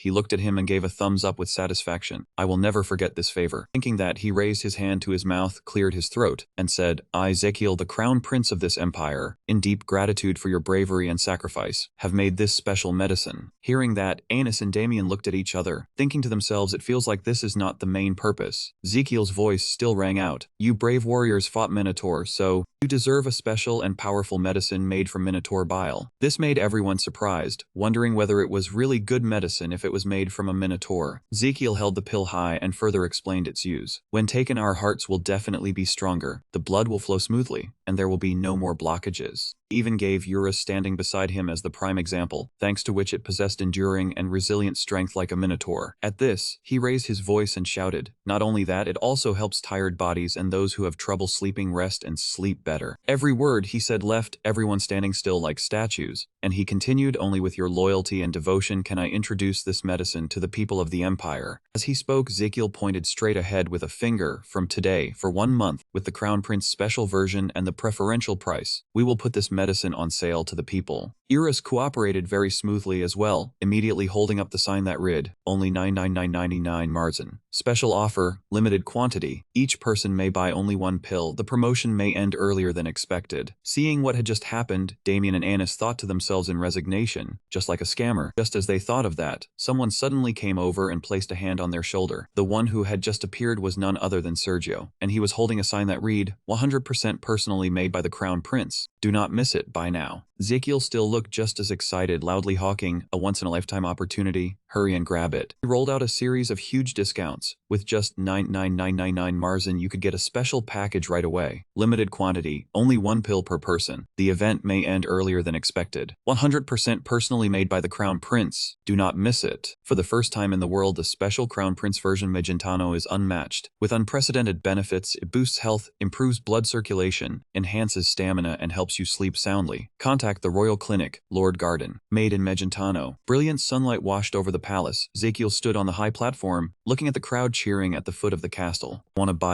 to buy it, I have to have it. In the distance, two men were whispering to each other, it is expensive, but I still want to buy it, maybe I should borrow some money. Seeing that scene, Ezekiel rubbed his chin in excitement and thought to himself, a good reaction indeed. If you hold an event, you have to recoup your costs. Ezekiel smiled proudly. He could not miss the chance to promote the clinic. No sooner thought than done, he gave a light cuff. Then he turned to the crowd and raised his voice, dear people of Zemo. After waiting for everyone to quiet down, Ezekiel continued, as everyone knows, I am Ezekiel, the Crown Prince of the Empire, and also the Dean of the Royal Clinic, which is doing very well in the Imperial capital. Everyone looked at each other in surprise. Ezekiel paused for a beat, then turned to look at the three people behind him. Everyone's faces were utterly speechless. Then they heard Ezekiel continue, but on this special occasion I would like to briefly introduce my clinic. Damien, Anis, and Sergio still wore the same expressionless faces, each holding up a hospital advertisement board, Magentano Royal Clinic. Whatever you need, 20 and we will be there right away. Acupuncture and acupressure specialty, spinal adjustment, treatment for obesity, experts in handling all kinds of illnesses, completely free. Royal Clinic, specializing in internal and external medicine, treating all kinds of illnesses, rehabilitation, open all week, free consultations, treatment. Even Eurus was no exception. He raised the advertising board high with his large hand and roared excitedly, orthopedic specialty. Come to the Royal Clinic, open 24 hours a day, treat all kinds of illnesses. Ezekiel continued enthusiastically promoting the Royal Clinic. Although it had only been established not long ago, we provide medical services in a completely new way. Then he happily asked everyone, has anyone here ever heard of the Royal Clinic before? The surroundings were silent, so quiet that you could hear a pin drop. Suddenly, an old man and a young man raised their hands. I have heard of it before, me too. Ezekiel said smugly, turns out quite a few people know about it too. How fortunate. Under the disdainful gazes of Damien and Anis, he muttered again, since we came all the way here, we should prove something right. Then Ezekiel cheerfully said to everyone, I cannot just advertise in vain, right? As he spoke, he thought to himself, time to throw out the bait. Ezekiel said excitedly, what kind of place is Zemo? It is the busiest and most beautiful commercial center of the North Sea, the heart of the empire. Right. Only when everyone is healthy can Zemo develop. His words moved the audience below to tears. Everyone was touched. And only when Zemo thrives can the empire become mighty. Ezekiel bowed, showing sincerity, I hope everyone stays healthy. If anyone among you gathered here is feeling unwell, come forward. Even if it is only a minor illness, it is fine. People listened to Ezekiel in a daze. The den of the Royal Clinic will personally examine you all. At this point he realized everyone still seemed hesitant. Ezekiel clenched his fist. It seemed he would have to use the final move. He turned back to the crowd and continued, the first 100 people to come forward will receive a free medical voucher. Hearing that, Anis immediately objected. Was it not always free? Damien could only sigh. With one hand Ezekiel gripped the crystal ball tightly, the other raised high to the sky, and shouted excitedly, free, first come first served. Start. As soon as they heard the two words free, everyone crowded forward, rushing to claim a spot for themselves. Ezekiel smiled smugly, oh my honored guests. Thinking of everyone scrambling for it, the smile on Ezekiel's face grew even brighter. No, my potential customers. People lined up neatly to wait their turn. In front of Ezekiel was an old woman. Please take this. He handed her a piece of paper. Take this voucher to the Royal Clinic. I will prescribe you the best medicine for improving your physical condition. Then the old woman also heard him say, of course the travel and lodging costs from here to the Imperial capital are all covered, naturally free of charge. The old woman kept nodding and thanking Ezekiel. Thank you, Your Highness. After the old woman left, Ezekiel clapped excitedly, unable to hide his joy. I have already handed out 100 free vouchers. As long as 10% of them are willing to come to the clinic, that will be more than enough. In stark contrast to Ezekiel's excitement, there would be at least 10 patients. Great. Anis's face was dark, free consultations and treatment, and even support for the trip to the imperial capital. Could we still manage in the future? Ezekiel still smiled carefree, then asked Anis, good, right? Anis could only cry silently inside. Captain of the guard, we may end up selling off everything we own. Then she heard Ezekiel keep dreaming aloud about the clinic's bright future. By now there is surely no one in Zemo who does not know about our clinic. He even confidently declared that this was a strategy with a fourfold return on one investment. Damien stood guard beside him and looked at him worriedly. It has been 9 hours already. Are you all right? A while later Ezekiel stretched. Oh my. Suddenly he clutched his arm in pain. Could it be that I have overdone it? The system issued a notice. Your organs require you to comply with labor laws. Despite trembling as it voiced its protest, working continuously for 9 hours without rest. Is this guy insane? The liver also shouted irritably, hey, when exactly are we going to rest? Ezekiel's steps grew heavy. He felt as if he could no longer hold on. No, everyone is watching. I have to look my best. The image before his eyes gradually blurred. The panicked faces of everyone seemed to appear right before him. He could not let this weak appearance show. But in the end he could no longer force himself and collapse. Damien immediately rushed over. Your Highness, Your Highness. In response to their concerned questions, are you all right, Your Highness? Ezekiel trembled, forcing a reassuring smile for them, but inwardly he thought, this frail body. Suddenly a system notification appeared before him. You have diligently treated many patients in less than a day. As a result, you have exhausted yourself, and your image has also entered the eyes of the people of Zemo. The image of the Crown Prince collapsing from exhaustion after sincerely treating the people deeply moved them. The people of Zemo felt your sincerity, and they are extremely grateful. Their admiration, gratitude, and praise have created a new power for your medical skills. The Y-Point GDP Grid Doctor Point system has been activated. Concerned voices still rang in Ezekiel's ears. Your Highness, are you all right? But at this moment he was only focused on the new skill. I-Point GDP is a kind of reputation point. You will earn points when you heal and save people, build a reputation in society, create achievements recorded in history, or move many people. You have gained 101 GDP. Your current GDP is 101. Ezekiel thought to himself, I-Point sounds strange, but what is it used for? The system immediately answered, you can use GDP to buy free live vouchers. A free live voucher is a type of coupon that can be purchased with 100 GDP. When used, the designated target will absolutely and permanently believe one lie of yours. After hearing that, Ezekiel immediately stopped his dry chuckle. What the hell? Then Ezekiel suddenly felt as if he were full of life again. Is the system hacking the game? He took the hand being held out before him. Then Damien slowly pulled him to his feet. System prompt was still on the screen. When using a voucher, you must specify a target. Each time a voucher can only be used on one target. Each voucher can only be used for one lie. Note, when used on gods or creatures close to gods, they may perceive the voucher's effect. Seeing him still dazed, Damien hurriedly asked, Your Highness, are you all right? Ezekiel immediately recovered, not forgetting to tease Damien, if I am not well, will you carry me and run? Damien replied coolly, as long as you pay me. The sky was clear blue, the sunlight warm and golden, leaves drifting in the air. Damien supported Ezekiel as they headed toward Azel Town, his voice blending into the breeze. At this time Ezekiel was being helped along by Damien near the market. The mayor asked Ezekiel with tears in his eyes and trembling hands, are you certain you want to leave right now, Your Highness? Although Ezekiel still looked as lively as ever, he could not help worrying because his body had not truly recovered yet. Ezekiel smiled and replied, I just had a cramp and fell, do not worry too much. The mayor said, even so, you should at least rest one more night before setting out. Ezekiel replied, it is fine, I can sleep in the carriage. The mayor asked anxiously, surely it isn't as comfortable as lying in bed, right? In the face of Damien's helpless expression, Ezekiel still smiled and replied, sleeping in a carriage is quite comfortable too. Ezekiel placed a hand on the mayor's shoulder and said, anyway, during the time I have been here, everyone has helped me very warmly. Today's medal ceremony also went very smoothly. The mayor said movedly that it was all thanks to your merit, Your Highness. Before getting into the carriage, Ezekiel did not forget to turn back and say, when you have the chance, come by the royal clinic, together with Sir Roberto. The mayor was surprised, huh, Your Highness? Thinking of Roberto's aged, haggard figure, along with the sight of him drenched in tears and snot, the mayor broke out in a cold sweat. Fortunately, Ezekiel only said after that, nothing, see you later. Ezekiel stepped into the carriage, still not forgetting to turn back and wave to everyone. The carriage rolled forward, slowly leaving the Magentano imperial capital. Everyone looked at the scene before them in panic. What is that? How could this happen? Giant beast silently trailed behind the convoy.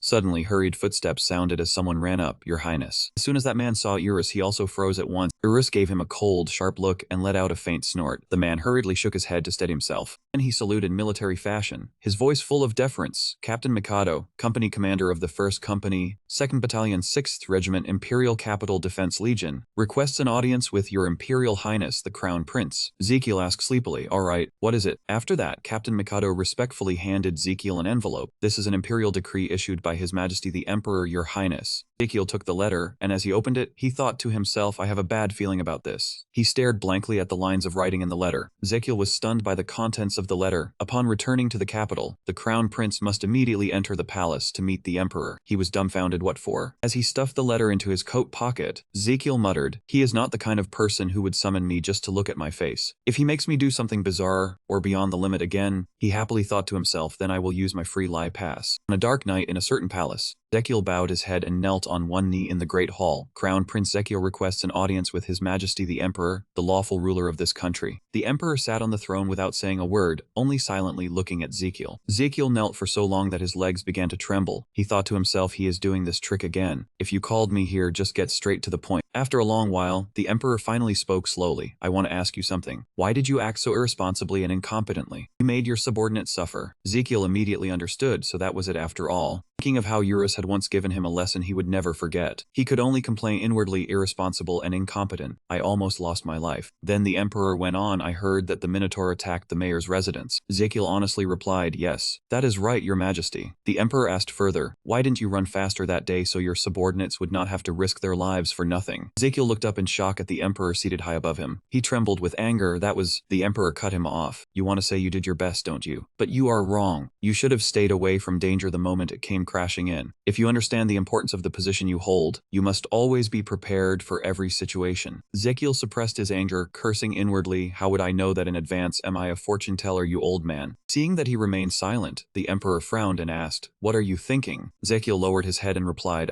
nothing, Your Majesty. The Emperor immediately flew into a rage, pointing at Ezekiel as he shouted. The consequence of that negligence was that the attendants had to face danger and countless difficulties. Ezekiel thought irritably, he does not care about me at all. This is far too unfair.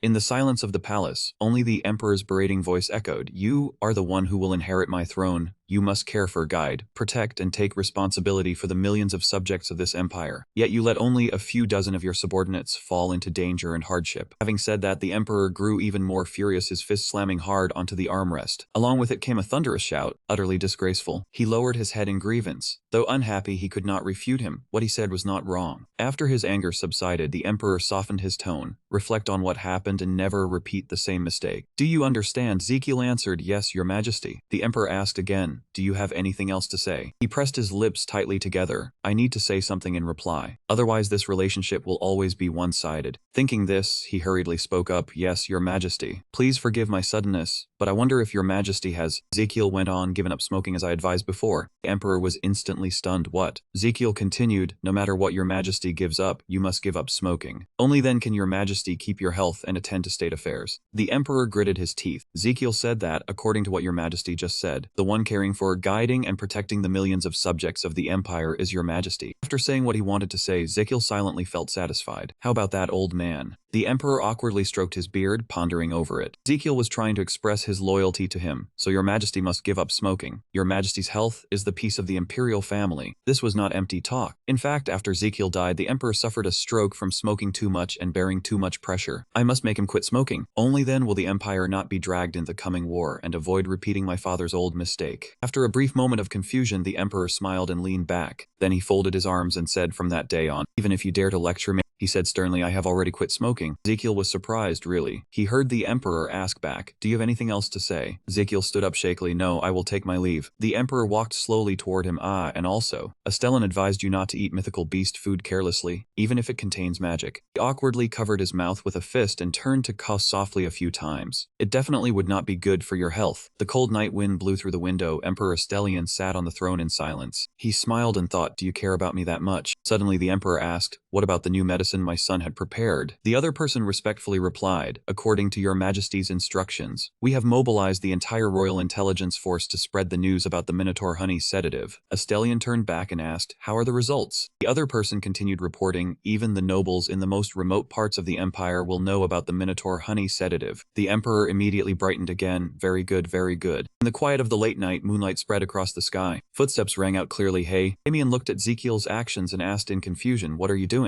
Ezekiel Ezekiel is here, he is here. The man rushed over at the fastest speed he could. With tears and snot all over his face, he cried as he called out, "Your Highness." Ezekiel could only soothe him helplessly, "Calm down." Right after that, as if he had seen something utterly disgusting, he sprang up, "Wait a moment." He quickly reached out and pushed the man's face away. "Stop." Ezekiel gave a strained smile, looped an arm around Garden's shoulder, and asked, "Were you that happy?" The man angrily shouted that you had abandoned him with a whole pile of impatience, leaving Ezekiel only able to cover his ears so the shouting would not make his head ring. He hurriedly reassured him, "I will prescribe you a dose of medicine later. Thank you for looking after the clinic while I was away." Garden choked up and replied, "It's nothing. I am fine, Your Majesty." Seeing the doctor's gaunt face, Ezekiel said, "Fine, what, you look completely worn out." In the dead of night, only the sound of the two of them talking could be heard. Ezekiel said, "Hey Garden, have you heard about what happened in Zemo?" And Garden replied, "Yes, Your Highness, I was truly surprised." Ezekiel draped an arm over Garden's shoulder, looked back and said, "Really? But do you know you will be even more surprised." Suddenly Urus charged out from nowhere and shouted at the top of his lungs. It startled the doctor badly. Ezekiel could only offer a perfunctory compliment, "Your acting skills have improved. You've also heard the rumor that I brought it back, right?" Garden smiled and answered, "Then I have improved a little, have I?" Damien looked at the two people in front of him with exasperation. What now? This clinic really is full of weirdos. Ezekiel and Garden kept walking while chatting away. Ezekiel asked, "Anything else?" Garden said, "Since yesterday we've received several very strange requests." He asked curiously, "Strange requests?" Garden replied, "They wanted to buy a kind of medicine we do not have." Garden led Ezekiel and Damien into a room. Looking at the thick stacks of papers before him, he was utterly shocked. "Are all these letters requests to buy sedatives?" Garden hurriedly replied, "Yes, even the servants sent by noble families are lining up to buy it." Hearing that, Ezekiel immediately ran to the window and looked down. What in the world? He remembered, "Isn't this the kind of line for buying things that I heard about before? Unbelievable, even worse than Snell. Then there is no reason to refuse." Ezekiel's eyes lit up at the scene before him. "Let them in according to the order, they are lining up." Inside the box was a glowing gem, the 1987 Special Edition Crown Prince. 10 days later, at the Royal Clinic, Ezekiel was happily examining patients, and he did not forget to remind them of what to pay attention to. Suddenly Garden came over and called him, "Your Highness." Then he leaned close to his ear and whispered that there was news from the Imperial Palace, inviting him into the palace. Ezekiel was startled. What, to the palace again? Why? Garden also did not know what was going on. "I do not know either, Your Highness." He quickly changed out of his white coat and instructed, "Prepare the carriage for me." On the way into the palace, he thought to himself, "They want to make trouble with me again." A servant quickly ran over to receive him. "Your Highness, hurry this way." Seeing the door open, Ezekiel asked curiously, "This is not the way to the council chamber." The moment he stepped inside, he was stunned speechless, silently looking at the emperor lying on the sickbed. Ezekiel could not help recalling the sight of his father from before. What is this? Why is the emperor in such a state, just like father back then? Memories flooded back. It was a torrential rainy night in a large internet cafe. Around 9 in the evening, a group of people sat in front of bright computer screens. The clatter of typing and mouse clicks rang out. He bellowed in irritation, "Get out of the car." He irritably clicked the mouse to control the game character, yet he still could not get through. With one hand on the keyboard, a gloomy look on his face, he really was slow. Beside him, the phone screen lit up, showing an incoming call. The phone kept ringing, but no one picked up. Then the screen went dark, showing 6 missed calls. The girl at the neighboring computer looked over and said, "Hey Han, are you not answering? The phone has been ringing forever." He replied indifferently, "Let it ring." The phone kept ringing nonstop, yet he remained indifferent and still did not answer. The screen displayed game over, perhaps because he had lost. His irritation only deepened. The phone beside him rang again. He let go of the keyboard and picked up the phone. Without looking at who was calling, he answered immediately, "Hello." The news he received made him panic and spring to his feet, his hand slammed hard onto the table. Right after that, he grabbed his bag and rushed off through the heavy rain. When he arrived, his hands clutching the bag were trembling nonstop. Soaked through by the rain, he panted, his face twisted in pain, tears rolling down as he looked ahead. Ahead was a hospital bed. His mother was collapsed at the bedside, crying uncontrollably. His hands hung limp and the bag fell to the floor. On the hospital bed lay his grandfather, wearing an oxygen tube and unconscious. Back in the present, the emperor was still lying motionless on the bed, no different from how his father had lain in the hospital back then. Ezekiel slapped himself hard and told himself, "Wake up, idiot. This is not the time to sit there feeling sorry for yourself and remembering the past." He focused again, examining the emperor's condition. Let's see, the signs look serious. The emperor's facial muscles twitched slightly. Ezekiel realized inwardly, the muscles and the neural signals controlling them were both in disarray. The crown prince turned and asked, "What happened?" The guard captain beside him stepped forward. "I can answer that." He gestured for a bespectacled imperial physician to step forward and introduce himself. "This is His Majesty the Emperor's imperial physician. He has come to greet Your Highness the Crown Prince." Ezekiel turned fully to the imperial physician and asked seriously, "How long has His Majesty been down?" The other man answered awkwardly, "About 1 night." He was instantly shocked upon hearing the answer. "What, all night?" The withered vase of flowers beside them seemed to signal something ominous. The crown prince continued, "What is the cause?" A gentle breeze stirred, causing the dried petals to fall to the ground. The imperial physician stammered, "After dinner last night, His Majesty seemed to have drunk unusually heavily." Ezekiel crossed his arms before his chest and asked, "Unusually heavily drunk, what do you mean?" Recalling the emperor's condition last night, the guard captain reported, "After just one glass of wine, his tongue had already begun to slur, and his steps were unsteady. Seeing that something was wrong, I advised him to rest early, but this morning when I arrived, he turned to look at his father and asked again. By then he was already like this." Ezekiel clenched his fist, his hand shaking violently, and thought to himself, this was clearly a textbook symptom of a stroke. Looking at the imperial physician, he silently blamed him. If he missed the golden window, because of this man's lousy treatment, things would be terrible. The imperial physician lowered his head anxiously, not knowing when he would be punished. Ezekiel turned away and no longer looked at the imperial physician. He looked at the emperor lying on the bed and thought endlessly. No. The problem was that the emperor had quit smoking and taken such good care of his health, so how had he suddenly ended up like this? He suddenly felt a jolt of worry when he realized that this turn of events was exactly the same as in Demon Sword Emperor. Ezekiel thought to himself, of course, even if the emperor died, everything would still not unfold like in the story. The second prince would be the one to ascend the throne. But that was absolutely not what I wanted. Thinking of the piles of memorials he would have to read and approve, he came to the conclusion that being emperor was not easy at all. Ezekiel could already foresee himself becoming gaunt and worn down until his lifespan was less than 200 days. He could not handle that pile of work. Thinking of this, he suddenly came to himself. If the emperor died, he would die too. Ezekiel concentrated his energy to check the emperor's condition. The most important thing right now was to find the cause of the stroke. He closed his eyes, then placed his hand on the man's body. Hope it is not a brain hemorrhage. He used his medical knowledge to analyze it. Strokes are divided into two main types. One is brain hemorrhage caused by ruptured cerebral blood vessels, also called hemorrhagic stroke. The other is ischemic stroke, which occurs when a blood vessel is blocked by a thrombus, or atherosclerosis causes the brain to lack blood and oxygen. Which type has the higher fatality rate? He gritted his teeth, sweat streaming down his face. In general, hemorrhagic stroke is more dangerous. He did his utmost, silently praying, "Please, please." Right after that, he suddenly opened his eyes as if he had found the cause of the stroke. Ezekiel came to the conclusion of a cerebral infarction in the anterior and posterior cerebellar artery territories. Every blood cell was now clear before his eyes, so it was an ischemic stroke, he thought in relief. Luckily, there was no hemorrhagic area. Otherwise, His Majesty would be paralyzed, suffer dysfunction, even lose motor coordination. Without stopping at all, Ezekiel's energy spread through the emperor's body, he told himself. Now he had to find out which blood vessel was blocked. Only then could he assess the chances of recovery and the course of treatment. Ezekiel was suddenly stunned. What this is? Inside the red blood cells, there was a strange blockage. This was not a natural blood clot. Why was it like this? Ezekiel's face showed clear panic, his shock beyond words. There was still no sign of a blood clot. The examination results left Ezekiel even more stunned. After the examination, he let go by both logic and reality. This was impossible. Realizing something was wrong, clearly this could not have happened naturally. Ezekiel sank into doubt. He turned his head and looked at the captain of the guards and the imperial physician. He was standing anxiously behind them. There was definitely something wrong. Not wanting to think further, he raised a hand to his head and let out a soft sigh. But treatment was the top priority now. We could investigate after saving the emperor. He thought, no, not here. He turned to the other two and said they had to take him back to the clinic for intensive treatment. As soon as he finished speaking, the door opened, and a priest holding a cross staff walked in, praying that the Lord would bless everyone. The captain of the guard said joyfully, "Your Grace." The priest wore a yellow vestment, a religious mitre on his head, his whole body radiating a dazzling glow. He placed a hand over his chest and introduced himself. "Archbishop Bertona requests an audience with Your Highness the Crown Prince." Ezekiel also greeted him. "I am Ezekiel the Crown Prince. Have you come here to treat His Majesty?" The Archbishop replied, "Yes, Your Highness." He explained why he had come. "I came here because I sensed someone needed my prayer, but I never expected it to be His Majesty. The situation seems very serious. We will begin at once." Ezekiel allowed the Archbishop to approach the bed and nodded, "All right." He silently prayed, "Please, please, use divine power or anything that can help." The Archbishop raised his hand. His lips moved in prayer, and golden energy spread out. Blinding golden divine light poured forth, making Ezekiel shield his eyes. That radiance gently covered the emperor. Suddenly, the system notification activated the acupoint scanning support function. With the support of the system, he saw the cells that had already been. The damaged cells seemed to revive under the Archbishop's energy. He raised a hand in amazement to inspect it. The cells were regenerating. The Archbishop tried to intervene from within with golden spiritual power. Seeing green orbs appear on the emperor's forehead, drawing out the impurities, Ezekiel blurted out, "The brain cells are regenerating." He covered his mouth in astonishment. Normally, once brain cells are damaged, they can hardly regenerate. A small hope flickered in his heart. Archbishop Bertona was still concentrating on the spell. Maybe he can save him. Ezekiel clasped his hands in prayer, please, please. A moment later, the ritual ended, and the golden energy around Bertona vanished. Just as he was nearly done, he collapsed, his whole body shaking violently, breathing hard. He trembled as he turned to Ezekiel. Your Highness, it is done. Ezekiel looked at the bishop with concern and replied, you have worked hard. He reached out to check the emperor's condition. Ezekiel closed his eyes and used his internal observation skill. The blood clot was still not removed. It was still blocking the blood vessel. What was needed was to remove it completely, otherwise, even if the brain tissue recovered, it would die again. He looked solemnly at the blood clot. Ezekiel seemed to merge with every cell to find a way. His senses told him the blood clot was blocking that vessel, and he made up his mind, telling himself. His gaze was firm, yet still carried a trace of hesitation, because it could cost the emperor his life. He had to remove it first. That was the top priority. He withdrew his hand, folded his arms, and thought hard for a solution. What should he do now? The most frightening thing right now was reperfusion injury. Knowledge of reperfusion injury surfaced in his mind. Reperfusion injury is the phenomenon where cells and tissues suffer more severe damage when blood flow returns to an ischemic area blocked by a vessel. However, he was still worried. Normally, reperfusion would help recovery, but when reperfusion injury occurred, this was a hard problem, one that needed a truly reliable solution. Otherwise, the affected area would suffer irreversible damage. Thinking of that, he lowered his head and let out a helpless sigh. Suddenly, as if he had thought of something, Ezekiel clapped his hands. He turned and called out, Knight Roberto, have the royal mage come here. Roberto was startled and asked back at once, you mean you want to summon Master Gianetti? Ezekiel walked over to him. Remembering what the crown prince had done earlier, he was shocked and panicked. Could it be? He broke out in a cold sweat, fearing the prince would do something insane. You are planning to use lightning to treat his majesty? He answered decisively, no. Roberto immediately breathed a sigh of relief. Immediately after that, Ezekiel declared boldly, I will freeze him. Roberto shouted in alarm,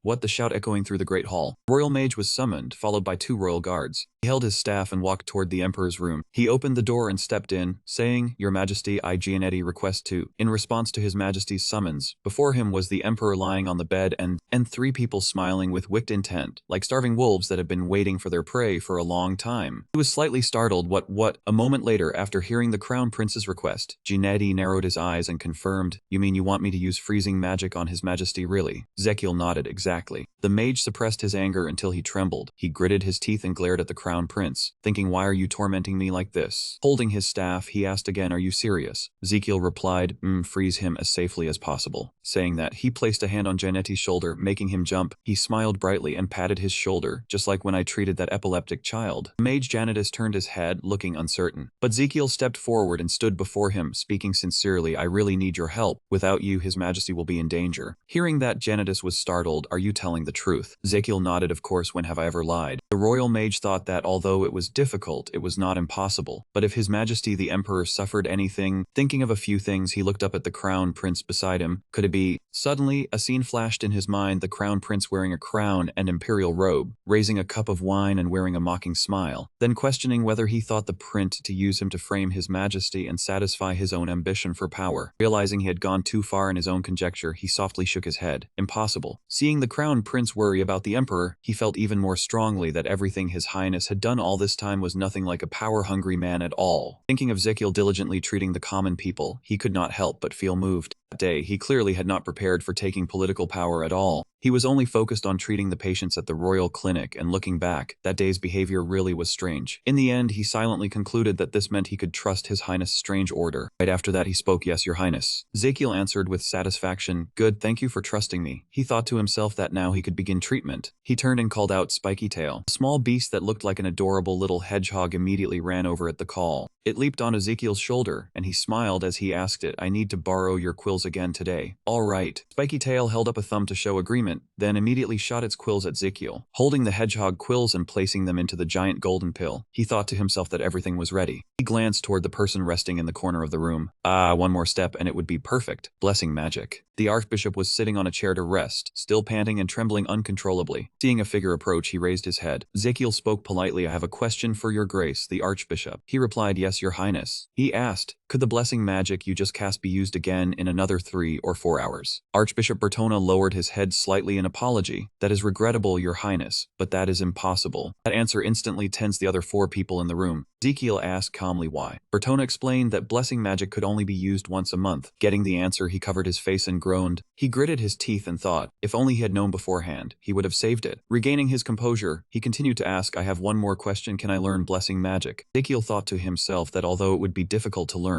if he mastered it, it would be very useful when combining medicine with blessing magic. That way, he would also be able to earn more bonus lifespan points more easily. He dreamily imagined the system rewarding him with a great deal of lifespan, even 5 times as much. Hearing that, the Archbishop clasped his hands together. Ah, you mean... As if suddenly enlightened, he asked again, you want to convert to the faith? Seeing his reaction, Ezekiel widened his eyes, not understanding what he was talking about. He immediately seized Ezekiel's hand, his eyes lighting up. What a great question, Your Highness. In fact, faith is not something too far away. He went slightly pale, pointing at himself as if to confirm that the old man was talking about him. Even for a person of noble blood like you, it is the same. The Archbishop went on and on. Blessing magic sounds profound and out of reach, but in reality, he raised a hand and shouted in delight, it is for everyone. With that said, he clasped his hands over his chest. As long as one has a devout heart and the will to practice. He began to explain, stay away from women, do not have intimate contact, not even holding hands, and do not talk to them or look into their eyes for more than 3 seconds. Do not stay with them for more than 3 minutes. Do not breathe the same air. Listen to the calls to convert. Ezekiel was stunned. Bertona continued, devote all your love and care to the faith. Hearing that, both Ezekiel and the 4 attendants fell silent. The attendant was frozen like a statue. Just do that for 30 years, and that will be enough, Your Highness. Bertona was still preaching with fervor, Your Highness, only 30 years. Before faith, that time is not too long, is it? Just do that, and you will receive a blessing from blessing magic. At last, he looked at the crown prince with sparkling expectant eyes and asked, how is it? Isn't it easy? He sighed and turned away, leaving the Archbishop standing there in a daze behind him. He turned back and ordered the 4 attendants, let's begin treatment. Behind the door leading into the Emperor's room, Ezekiel helped the Emperor sit up, still endlessly thinking of treatment methods to prevent reperfusion injury. The important thing was to slow the body's metabolism. After that, he nodded to signal for the mage Genetist to continue analyzing in his mind. In this way, sudden changes in the cells would be reduced, and reperfusion injury would also be limited. The most effective method was to lower the body temperature within a safe range. The royal mage raised his staff and began casting, blue magic power spreading out and lowering the surrounding temperature. According to Ezekiel's analysis, this was hypothermia therapy. He stood by watching and analyzing continuously. As body temperature dropped, the metabolism of the whole body also slowed. The Emperor's body temperature fell low as if he were gradually freezing, and his heartbeat and breathing also slowed. Then he clenched his fists ready to move on. Ezekiel signaled for the mage to stop, and to keep it that way. As the mage concentrated all his mental energy to control the spell, he turned to prepare. Beside the Emperor's bed, a cart already held Spiketail's quills in a bowl of gleaming golden medicine. The round pill from before had already been diluted by Ezekiel, and he thought the sedative from Minotaur bile had also been adjusted in advance. He carefully fed the medicine to the Emperor. This would help break down the blood clot from now on, and it could not deviate even by the slightest bit. Thanks to the system's vision, he could feel the blood clot beginning to dissolve. He focused intensely, telling himself he had to act quickly or another side effect would arise. Ezekiel quickly picked up the acupuncture needle, and the treatment steps appeared in sequence. First came unblocking the cayenne blood. The needle touched a point on the cheek, just below the eye. From there, life energy was transmitted through the Chenki point and spread throughout the stomach meridians. Seeing the Crown Prince's treatment method was so unusual, the 4 attendants all panicked. Ezekiel did not care about the reactions of the others. He focused and thought, I have to wait until all the meridians are ready. Then he activated the system, auxiliary function 1, acupoint scan. After scanning all the acupoints on the Emperor's body, he realized the energy had spread evenly. Now, Ezekiel began acupuncture, guiding energy to each point in order: the Sabai point, the Julio point, the Gh point, the Daikang point, the Dang point. He had to control blood flow to the anterior and posterior cerebellar arteries. Ezekiel calmly analyzed that if too much blood rushed back all at once, it would cause reperfusion injury, and if the blood-brain barrier was damaged, it would certainly break down. Therefore, this process had to be carried out with great care. His expression was grave, his hand gripping the acupuncture needle tightly as he calculated the timing even faster. The acupuncture needle continued into the Tuwei point and the Jiaguan point. He felt a mana reaction, a small ripple spreading out. By now, the mage Gianettis was also sweating, and he was beginning to feel a little exhausted. Knight Roberto frowned anxiously and stammered, Your Majesty. The treatment was still ongoing. The mage and the crown prince were both fully focused. The attendants could do nothing but stand outside watching and praying anxiously. Ezekiel had just sensed the Emperor's physical condition. The blood flow had dropped by about 20%. There was still hope. After finishing the acupuncture, he clenched his hand and prayed silently. The rest could only only be left to fate and the Emperor's vitality. No matter what, please do not let it happen like last time. Ezekiel sank back into memory, returning to the scene in the hospital. He remembered sitting by the hospital bed, the electrocardiogram showing extremely low readings, and he muttered, "Please, wake up." His trembling hand gripped the edge of the blanket tightly. "If you wake up, He choked up, promising that he would obediently listen to him. And Before he could finish, the electrocardiogram had already shown the readings dropped to 0. The patient died. His hand dropped limply, even though he had prayed so fervently. He collapsed painfully beside the bed, crying in sobs, but in the end he still could not open his eyes. That day, his tears fell like rain. His icy cold hand only made the urn that still held a trace of warmth seem even more stark. He only wished he could hold his warm hand one more time, like a child staying beside a beloved elder. Just once, even if only for a brief moment. Returning to reality, Ezekiel heard a very soft whisper by his ear. The Emperor had fallen asleep, and he drowsily opened his eyes, feeling the warmth in his hand before turning to look. Ezekiel froze, instantly fully awake. In his heart, he cried out he was awake. On the bed, the Emperor had opened his eyes, and he smiled weakly. "My son, is that you?" Looking at the basin of water and the towel set by the bed, he said softly, "My son, Ezekiel, thank you." Ezekiel bit his lip, thinking, but he was not your son. He soothed the Emperor softly. "It's all right. Don't force yourself to speak anymore, just rest." Hearing that, the Emperor nodded and closed his eyes to recover. Ezekiel darkened, turned away, and could no longer hold back. He can't stand it anymore. He said he would go out for a moment. Quietly left the room, walked down the palace corridor, and the painful memories came flooding back. He remembered that rainy day, unable to stop blaming himself. If only he had received the news earlier that day. The palace corridor was eerily quiet while he kept making assumptions in his head. Suddenly rain began to fall outside, and Ezekiel stopped before the glass window, staring at the curtain of rain and thought, if only he had arrived in time that day. Today is also a rainy day, he told himself, but Ezekiel clenched his fist, braced himself against the wall, and dropped his head onto his arm. This time, he had not come too late. The emotions he had been bottling up found an outlet, and Ezekiel's tears fell just like the rain outside. He choked out, "Sorry." After crying to his heart's content, he sat down hard beside the window. Outside, the rain still had not let up. He kept shaking his head, reminding himself, No,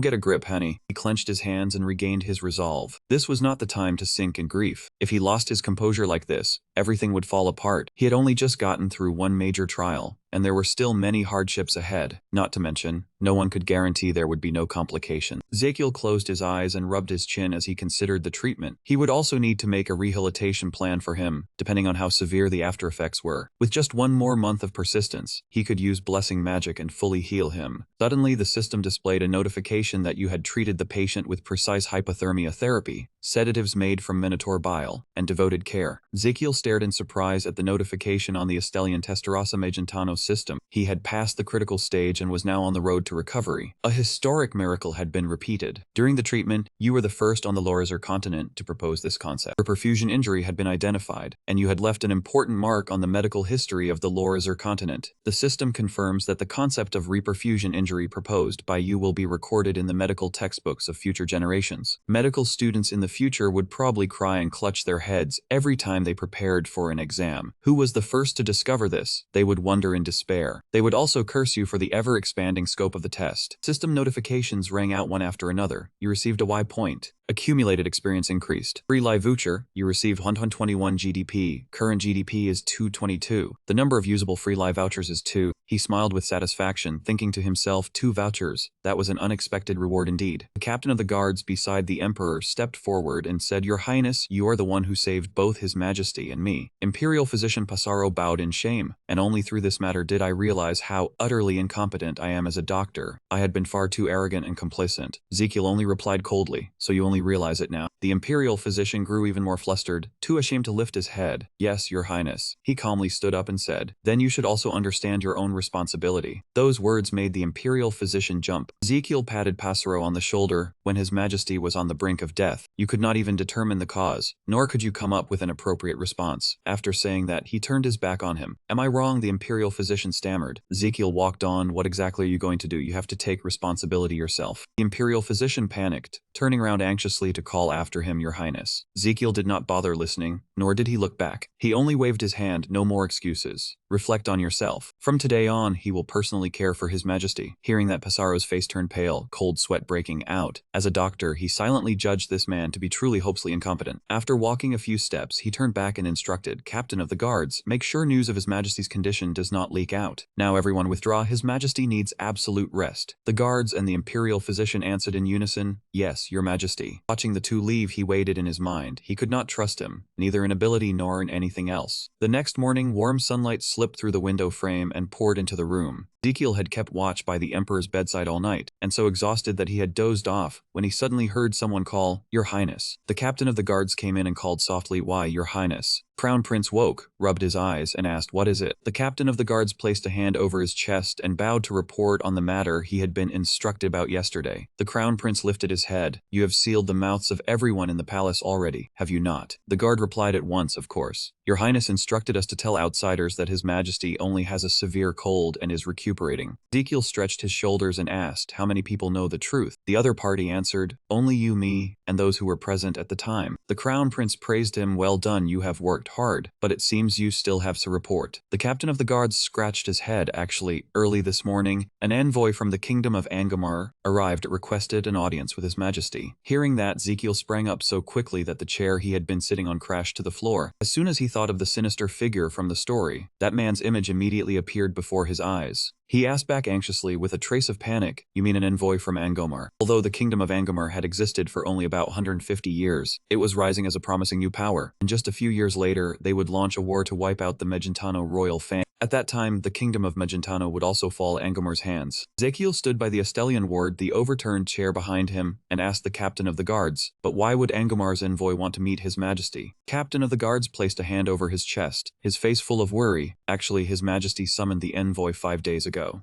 Ezekiel suddenly had a bad feeling. Thinking of Guinness, could it be? He could not help blurting out his doubt. Could it be because of that Guinness? The captain of the guards explained he wanted to blame him for failing to control the minotaur that caused the chaos. Ezekiel asked again. The captain of the guards continued, making him frown, raise a hand to his forehead, and grit his teeth in annoyance. Yes, Your Highness, exactly. His Majesty was very angry when he heard the news and formally summoned the Angamar envoy for questioning. Ezekiel's face fell, his voice ice cold. Today was the day to meet him. The captain of the guards said nervously and hesitantly, Perhaps we should apologize to the envoy and let him return. Ezekiel stared in surprise. Let him return? The captain of the guards was flustered, sweat pouring out. Then we can just tell him exactly what was announced, that His Majesty is resting because of a severe cold. As he heard him speak, he glanced toward the ward. After all the trouble of summoning the envoy here, only to let him return. Ezekiel set the chair upright and thought silently. If he let him go back today, it would be very hard to invite him again. Moreover, if the meeting were cancelled just because of a bout of flu, the other side would certainly grow suspicious. He sat still in the chair, saying nothing, completely lost in thought. They might guess that the Emperor was having health problems, and we were facing a potential enemy who could wage war against us in just a few years. He lightly tapped his fingers on the armrest, silently thinking. No, he spoke, breaking the silence. He would meet him. The captain of the guards covered his mouth and blurted out in disbelief,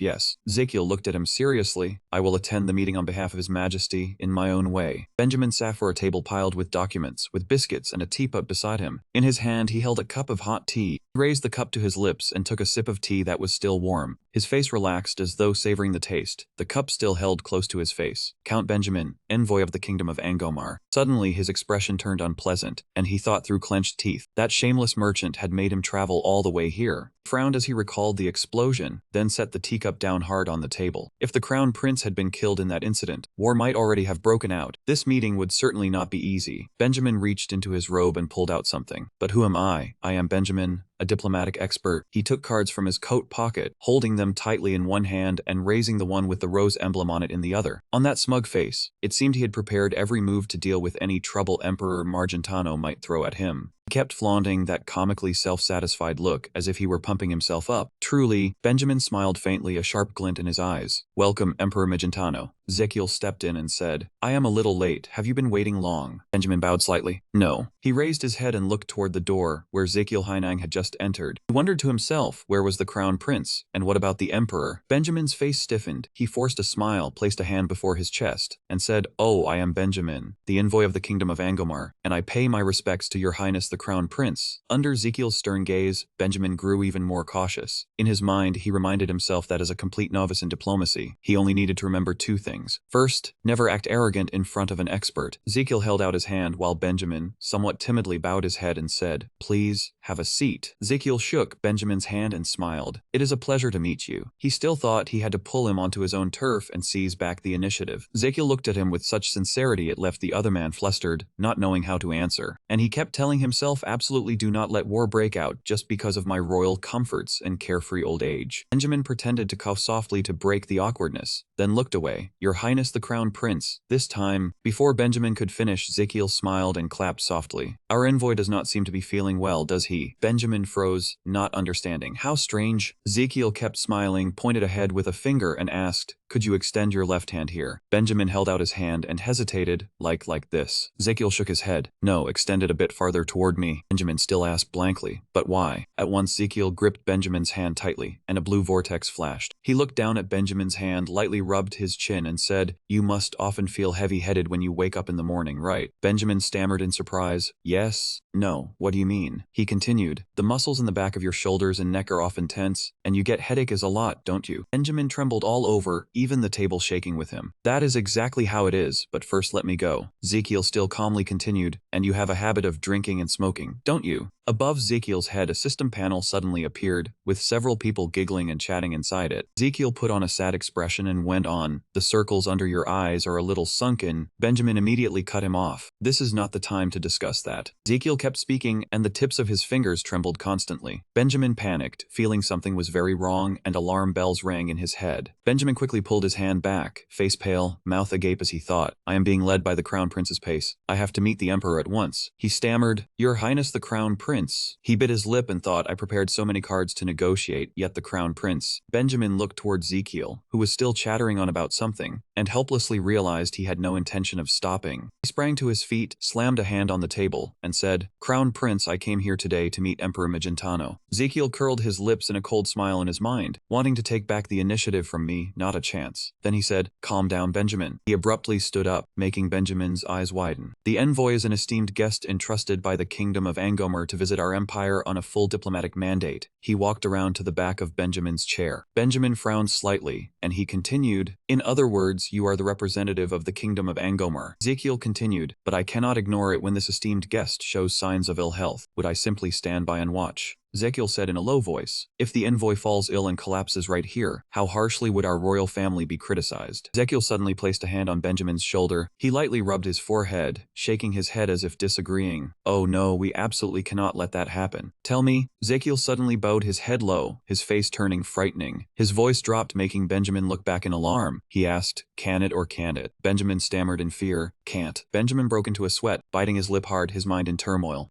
Failure. Ezekiel turned around and continued walking forward. He reminded him, "So, I respectfully advise you to limit alcohol and cigarettes and exercise regularly for at least 30 days. He reached out to the chair arm and pulled the chair slightly aside to clear the way. Then he covered his mouth, coughed lightly once, and said as if acting the part, "Your Majesty the Emperor." Benjamin startled and looked up. "How strange, the Emperor, Your Majesty." Ezekiel looked straight ahead and said in a serious tone, "Yes, His Majesty the Emperor has been ill since yesterday." Benjamin quickly asked, "What is wrong with him?" Benjamin thought in surprise, "The Emperor is sick." Ezekiel explained he has a severe cold. He paused slightly, then continued, "Recently he has been overworking and under great stress, so he has been smoking and drinking more as well. Perhaps that is why he fell ill." He rested a hand under his chin and frowned slightly. Looking weary and losing his appetite over just a case of the flu is truly pitiful. Ezekiel picked up the teacup and said, "His Majesty the Emperor is deeply sorry and would like to invite you to the banquet on another occasion." Benjamin frowned, sweat beading on him, and thought, even if that is the truth, I never expected him to admit it so bluntly. He even apologized right away and invited me to another banquet to make amends. He clenched his hand slightly and thought, he is too straightforward, so I cannot find fault with him at all. The Crown Prince came here personally to explain everything so clearly. If I keep pressing it, I will be the one at fault. Benjamin bit his lip inwardly, so he neutralized one of my cards like that. He slightly frowned and looked at Ezekiel, who had a half smile. In his heart he silently assessed, this Crown Prince really is not simple. Ezekiel suddenly leaned toward Benjamin and lowered his voice. "And there is one more thing I want to tell you." The atmosphere outside was completely different from the room where Ezekiel and Benjamin were talking. Benjamin, looking refreshed, walked beside Ezekiel and said happily, happily. I did not expect your highness the crown prince to be so considerate. Ezekiel rested one hand on his hip, the other supporting his head, and gave a light smile. Is that so? Benjamin held the paper, his face bright with joy, while Ezekiel stood behind him with his arms crossed. He said, I will pass this letter along with your highness the crown prince's message. Damien suddenly appeared and asked, so did the meeting go smoothly? Ezekiel replied, more or less. Both looked toward Benjamin, who was now bouncing and singing loudly. Damien asked, looks like everything went well. Ezekiel said, fortunately, he understood my intentions. Damien hesitated and frowned, your highness's intentions. He thought maybe I just tamed a bewildered deer. Ezekiel smiled brightly. Damien, I have something to hand over to you. Damien bowed his head and replied with eyes closed, what is it? Ezekiel looked at Damien with determination, placed a hand on his shoulder, and said very seriously, a top-secret mission. Damien faced Ezekiel and frowned, top-secret mission. Ezekiel explained seriously, today a very important patient will be admitted to the royal clinic. Damien asked in confusion, yes. Ezekiel put a hand to his mouth and lowered his voice further. Keep your voice down, don't let anyone hear. Damien wondered who it was that had to be kept so secret. Ezekiel turned away and replied, His Majesty the Emperor. So go back to the clinic first. Damien asked, should I have the entire special operations team stand by? Ezekiel smiled and nodded, yes, exactly. Ezekiel looked at Damien and said, I know you've been focusing on training lately, sorry to trouble you. Damien hurried to reassure him, it is fine compared with training. His voice was firm, protecting important figures is my priority mission. Ezekiel suddenly remembered the scene of Damien concentrating on sparring with several mannequins strewn on the ground. You must have reached your limit in Zemo. Damien rushed forward, unleashing powerful strikes at the mannequins. Ezekiel thought that monster was no different from a giant wall to him. He stopped panting hard. Around him only ruins remained, with rubble scattered everywhere. Ezekiel thought pensively, it seems the time has come. He silently watched the moment he realized his true nature. Then he would become the strongest person in the world. But for now the time still had not come. Damien lowered his head before the smiling Ezekiel and said, then I will take my leave and return to the clinic to prepare. Two parted along different paths. Suddenly, as Damien was walking, he came to a halt. He frowned inwardly. Even after training far more intensely, it was still not enough. He looked at his sword-worn hands and the scattered wounds, then wondered, I have never learned formal swordsmanship. Can I break through my own limits? Damien's face darkened. What should I do to become stronger? Night fell. Ezekiel pushed a stallion who was sitting in a wheelchair out of the room. I cannot let the Emperor stay in the Imperial Palace. Kept pushing the wheelchair. Stallion sat in forward, while thinking, because I do not know which of his close aides harbors ill intentions. Ezekiel fell briefly into thought. Moreover, the Emperor was still in critical condition. I must stay by his side until I can use the Archbishop's blessing magic 1 month from now. Ezekiel glanced toward the servants whispering nearby and thought, but if he stays in the Imperial Palace, they will suspect the Emperor is not only suffering from a common cold but also a serious illness. He continued pushing the wheelchair that Estelian was sitting in forward. It would still be best to keep this situation from being exposed. Ezekiel pushed the chair toward a door and thought, today I should also prepare to receive the next important guest. He curled his lips into a faint, sinister smile. The effect must have already started to take hold. At dawn, a voice rang out through Russia's magnificent castle. The speaker said Benjamin had returned. A servant placed a hand over his chest in salute beside Merovic, who was seated in the chair, and asked so quickly. Gritted his teeth and thought, the Magentano Emperor was indeed not an easy opponent. His face was full of anger, his clenched hand trembling, killing intent flashing in his eyes. The king of Angomar. The door suddenly flew open. Benjamin walked in. Benjamin bowed to Merovic and said, Your Majesty, I have returned. Merovic replied, the count is back. Merovic gave him a dark look and rubbed his chin. How is it going? Benjamin kept his posture. Your Majesty. Benjamin's words made Merovic frown. I did not meet Emperor Magentano. Benjamin continued instead. Benjamin smiled brightly as if light were sparkling around him and raised a thumb. I met the crown prince. Benjamin recalled his conversation with Ezekiel, and Ezekiel said, let me summarize the main points of today's meeting. Ezekiel went on at length. I believe the Angomar royal family must already know the situation in Zemo. He did not understand why he brought this up, but still nodded and answered, of course. Ezekiel continued, therefore I want to propose, no to demand. Benjamin asked worriedly, what demand is that? He smiled, radiance spreading in all directions. Adeline of Angomar, the first heir to the throne, must stay in the Magentano capital for 6 months. A bolt of lightning seemed to flash through Benjamin's head. He exclaimed in shock, what? He thought, he wants to take my daughter hostage. Is this guy crazy? He frowned and looked down and away, clenching his fist as he thought, Angomar is an independent nation, not a colony of Magentano. Veins bulged on Benjamin's face, his eyes reddened with rage. What an insult. He growled through gritted teeth, no? Ezekiel's lips curled him a faint smile. Suddenly a system window appeared. Use a free lie voucher. Benjamin began to be mesmerized by your lie. Ezekiel said, actually, I am very interested in building a friendly, peaceful, and constructive relationship with Angomar. He placed a hand over his chest to show his sincerity. No, actually, I want to befriend you. A system window appeared. Benjamin will absolutely and forever believe one lie of yours. Benjamin rubbed his chin. Befriend, his voice full of excitement. Can you tell me the reason? Suddenly an idea flashed through Benjamin's mind. He covered his mouth as if he had just discovered something while looking at Ezekiel. Could the crown prince be interested in my daughter? He imagined Ezekiel proposing to his daughter. If the princess came here to stay for 6 months, then fell in love with the crown prince. Suddenly he froze. Wait, maybe a strong alliance through marriage or a federation. Benjamin was still lost in his fantasy. An unprecedented great empire would be formed. Perhaps my name would be engraved forever in the history books. He thought to himself, this meeting would lay the foundation for a great empire. Benjamin imagined the people cheering him on, the great diplomat who had guided that meeting. A hand slammed heavily onto the table. A furious voice rang out, pulling him from his dream. What? Merivek pointed at Benjamin and said angrily, he wanted Adeline to stay for 6 months. He dared to treat our kingdom like a colony and take my daughter hostage. Did he want war? Merevich roared in fury. Benjamin, did you hear that insulting demand and still remain silent? Faced with the emperor's rage, he stammered, your majesty, but Benjamin trembled as he awkwardly explained that it was a reasonable request to promote friendship between the two countries. Merevich asked, what did you say? Benjamin kept his head bowed, explaining that the Magentano crown prince wanted to use this exchange to build a close relationship between the two countries and befriend the princess. Merevich asked, befriend. Benjamin continued tremblingly, if the future leaders of the two countries befriended each other, the future of both countries would be more peaceful. Merevich shouted, I do not want to hear any more. He sprang to his feet, sweeping his arm up, his face full of anger. The negotiations with Magentano had failed. Benjamin reached into his coat pocket and hurriedly said, Your Majesty, please calm down and read the letter the crown prince sent. Merevich clenched his teeth and frowned, thinking, what happened to you, Benjamin? Merevich stepped toward Benjamin, thinking to himself, you have always been the one to stand firm, so why are you being bewitched by the crown prince now? Merevich stopped in front of Benjamin, who was holding the letter with both hands, and said respectfully, I beg you, your majesty. Merevich snatched the letter away, his voice full of anger. Fine, I will read it. He slowly opened the letter and read it. Blue lights appeared around Merevich as he read the letter. Merevich gripped the letter tightly, his voice lowering. Count. It seems I underestimated him. After thinking carefully, I realized that. Merevekh's face softened a little. He laughed and said, the Magentano crown prince is a far-sighted man. I quite like him. The sooner this is resolved, the better. Benjamin looked on expectantly, while Merevekh folded the letter, pointed to the side, and declared, summon Adeline here. The surrounding soldiers bowed their heads, silently looked at Merevekh, and shared the same question in their hearts. What is wrong with him? Merevekh turned toward the throne and thought, I thought the crown prince was a weakling. He sat down, but it turned out that he was actually very masculine. Merevekh opened the letter again to consider it. No, a system window suddenly appeared. The free lie voucher has been applied successfully. Merevekh stared at the letter and then gave a silly grin. My future does not seem bad either. Inside the castle, the princess of Angomar was meeting the emperor. He placed a hand over her chest and said in confusion, Father, I really cannot understand. The princess showed obvious displeasure. Why did you so easily accept the demand of the Magentano Empire? Adeline bore Angomar, the first heir to the kingdom of Angomar. She glanced to the side. Ezekiel was startled. Suddenly the princess said, this decision is unfair. No, it is wrong to an outrageous degree. His Majesty tightened his grip on the scroll and said, Adeline, my only daughter. She replied, yes, your Majesty. He narrowed his eyes and said, do you think I made this decision only because I feared Magentano's power? This question made the princess of Angomar freeze. She hesitantly said that, seeing the princess's reaction, the emperor said irritably that it was indeed true. So that was why you opposed my decision. Under his fury, she wondered what the letter had actually said and whether they had found her weakness. The princess was deeply uneasy, not knowing whether it was some terrifying threat, and the more she thought about it, the more curious she became. The emperor looked at Angomar and said, I know this is hard for you to accept. I understand how you feel, but someday you will understand and be grateful for my decision. I was not wrong, my daughter. Hearing that, the princess became even more dissatisfied and was about to speak, but seeing that she still had not stopped, he shouted, enough. Inside the imperial palace, the emperor was seething with rage and shouted that he did not want to hear any more objections, set out at once. He pointed at the princess and ordered, lock her up there for 6 months. She exclaimed in surprise, Father. She was the one known as Angomar's Smile Angel. The royal knights immediately rushed over to hold her down, yet the princess kept calling out, Father, please do not. She bore the beautiful title of Smile Angel, perhaps because she was too gentle. The princess' strength was too great, and the knights could not hold her down at all. Perhaps it was because she was gentle and warm that she was called that. Not like that. No, she was still struggling free. How could that be? She was very strong, a high-level intermediate swordswoman with top-tier strength. In combat, the princess also had a very strange habit. With a single strike, the princess had knocked all the knights to the ground, and what was special was that she even wore a radiant smile as she defeated her opponents. She hurled a knight into the wall, and that habit was precisely why the princess was known as the Smile Angel. She let out a relieved breath, then smiled lightly. Smile Angel. Emperor turned purple with rage. At once, he turned toward the mages. In an instant, they had surrounded the princess and cast their spells in unison. She could not escape and exclaimed in surprise, "Huh?" Chains suddenly appeared and bound her tightly. The princess could not break them no matter what, and she said in frustration, "Damn it, this thing." The princess struggled with all her might to break free from the chains, but it was useless, and she angrily shouted, "Let go." After that, she was carried onto the carriage while tightly bound, then cried out, "Father." But the emperor did not seem too sad. Perhaps he had long since grown used to this scene. He only said, "Have a safe trip, my daughter." Carriage shot off like an arrow. It flashed past even the knight guarding the gate. A knight said awkwardly, "Is this not Angamar's VIP Dawn carriage service?" Looking at the carriage disappearing from sight, the knight beside him replied, "Yes, it guarantees the goods will arrive at dawn." The sun was also about to rise. In another place, 10 days later at dawn, the princess stepped down from the carriage. The knight commander said, "Just in time for dawn," but it is already 10 days later, and the princess asked in confusion, "Is this the imperial capital of Magentano?" Her gaze seemed ready to tear this place apart. Then he said, "Princess, from now on, you must carry yourself with proper dignity." The knight commander added, "You are Angamar's face." She sneered and replied, "I understand." She walked forward with great confidence. "I cannot allow myself to appear weak." Someone was approaching the princess. She narrowed her eyes, thinking that she seemed to have met this person somewhere before. The wind rustled softly, and he said, "Welcome, Princess of Angamar, to the imperial capital." Ezekiel smiled brightly and said, "You have worked hard." Damien bowed in greeting. Seeing the crown prince, she angrily thought, "I remember now, the crown prince of Magentano." The princess rested her chin in her hand and looked at Ezekiel's appearance, then thought, completely different from that sickly image. Ezekiel cheerfully introduced himself and held out his hand. "I am Ezekiel Adria Magentano, the crown prince of Magentano." She looked at him with an unhappy gaze and replied, "Adeline from Angomar." He still held out his hand while she continued to introduce herself, not bothering to pay Ezekiel any attention. "Princess of Angomar." Ezekiel looked at his own hand and thought with a smirk, "A cold girl. I've met plenty of people like that." Recalling his previous life, Ezekiel thought, it was always like that in Korea, even when going on blind dates. Just casual conversations elsewhere, or secret dates. In his heart, he almost wanted to cry. Ezekiel thought, "Is this some kind of trial by strength? I can clearly feel the coldness from them." To break the silence, he clapped and said, "You must be very tired after the long trip." Ezekiel took the initiative to lead the princess to her quarters. "Please come this way." He brought her to the dining room. "Please have breakfast first." Ezekiel looked at the princess and said, "After that I will take you to the palace where you will stay." The princess paid no attention to the crown prince at all, and remained silent without replying. Started to worry and thought Adeline was the key to stopping the Great War. Looking at the princess's proud attitude, Ezekiel thought that although Adeline was competitive and very fond of fighting, without noticing Ezekiel looking at her, she turned to ask the knight commander, "Are you not hungry?" He replied, "I am fine." He kept thinking, but she leaned more toward peace than war. Ezekiel folded his hands and thought, she was also said to be very intelligent. He knew just how strong the princess was, healthy, tough, and incredibly powerful. Unfortunately, she died suddenly before she could ascend the throne. After that, someone else was brought in to replace her. As a result, a distant relative became the king of Angomar. That country was soon ravaged because the new king was an extreme militarist, completely unlike Adeline, and that was the beginning of a catastrophe that led to the Great War with Magentano. He sighed and thought, she seemed to have been born only to bring war. Looking at the princess, Ezekiel made up his mind. I cannot let that happen. I must save Adeline and put her on the throne. As for the princess, she looked at Ezekiel in panic and asked, "What?" Recalling what he had read, Ezekiel thought based on the description of Adeline's symptoms in the novel, "I suspect she has bile duct blockage caused by gallstones. In fact, I once knew someone with similar symptoms." Suddenly remembered someone, a web novel author I knew through my two close friends Weno and Eurus. I think his name was Becky Young. He began to think of a way to help the princess. In any case, if the gallstones had already formed, I had to find a way to remove them and prevent them from recurring. Suddenly the princess set it down on the table. Ezekiel worried that she was tired after the long journey, so he hurriedly said, I am sorry, Your Highness, you must be uncomfortable having to eat right after such a long trip." He snapped his fingers and said, "So I prepared a medicinal decoction in advance." With a snap of his fingers, Garden appeared and said, "Oh my, this girl is strange. She seems a little surprised." Ezekiel continued, "I specially prepared a nourishing tonic for you." Looking at the bowl of medicine, she asked in surprise, "Medicine?" She seemed quite irritated and thought poison. "Ah, how truly." Princess raised her fist, startling the knight commander. She slammed her fist hard on the table, shattering the tabletop. Everyone was terrified by the princess. Then she continued, "What kind of thing is this?" The princess clenched her fist tightly and continued in fury, "What kind of insult is this?" In the end, it seemed she had misunderstood something. The punch just now had cracked the entire table. Everything on the dining table was sent flying everywhere. Ezekiel asked in shock and insult. The princess said with a frown, "Could it be that summoning me here and then making me sit here in silence is still not enough?" He did not understand what she meant and hurriedly asked back, "What do you mean?" She clenched her fists and said, "I came here by summons, and that alone was already an extremely difficult decision for me and Angomar." The princess raised her voice and said, "You do not know." He looked extremely surprised when he heard this. She lowered her head, placed a hand on her forehead, and said, "So I will say this first. I will stay here for 6 months at the request of the crown prince and my father." The princess pointed at Ezekiel and continued, "But that is all. Do not expect anything more from me." Ezekiel tried to smooth things over and said that perhaps there was some kind of misunderstanding. She sprang to her feet and said, "There is not the slightest misunderstanding." He raised a hand to his chin and asked, "Could it be that the princess is afraid of something?" Hearing those words, she was so stunned that she could not speak. Being told that she was afraid, the princess trembled with rage, and she said, "What did you say?" Ezekiel folded his arms and looked at her, then replied, "I did nothing." Thinking back to the meal, he said again, "I only invited you to dine."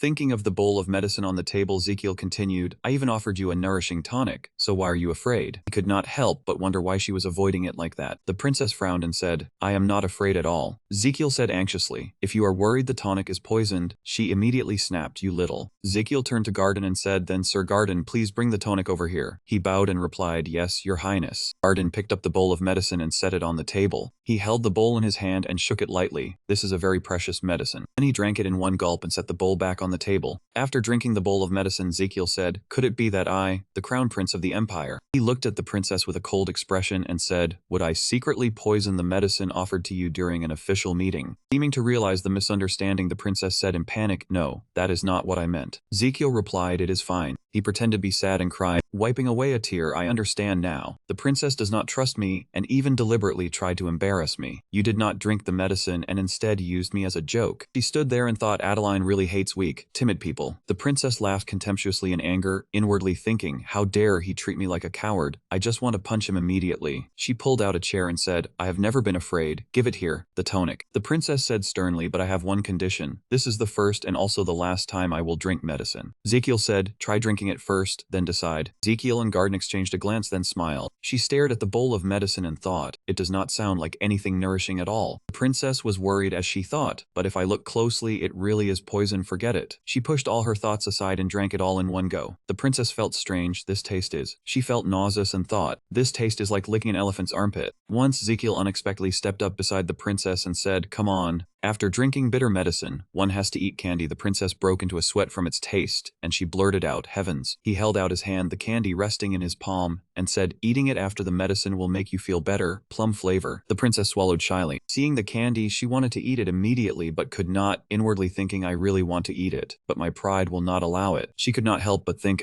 Princess Angomar took the candy and ate it at once, and Ezekiel handed her another one, saying, "This one has green grape flavor too." She suddenly thought this. The princess smiled brightly and thought, "Absolutely delicious." Suddenly she was startled to see Ezekiel standing right beside her. The princess stood up and said, "Thank you for the medicine and dessert. Then I shall take my leave." Ezekiel stepped forward and said, "You are leaving already?" She turned back and replied, "Yes." "Then what reason do I have to stay here?" Ezekiel placed a hand over his chest and said happily, "Of course not. The guard captain will take you to your residence. Please rest comfortably." She walked away and thought, during these next 6 months, it would be best if I avoid that guy, otherwise I might. The princess clenched both fists, her face full of irritation, and all she wanted in her head was to give that guy a beating at any moment. Knights were training under the scorching sun. She was training and told herself, "Calm down, Adeline, this place is full of enemies." The princess looked at the upper arm on her shoulder, feeling much more confident, and thought, "Well now, my back feels much stronger today." She wondered, why does my body feel so light? Not only strong, but as if I am flying. She turned back and asked, "Knight Commander, are you tired?" He replied, "Strange princess." After sparring with the other knights, he seemed to have grown tired, but still said, "I am fine. It was only a 10-day carriage ride. Something like that is nothing." Looking at his expression, the princess thought,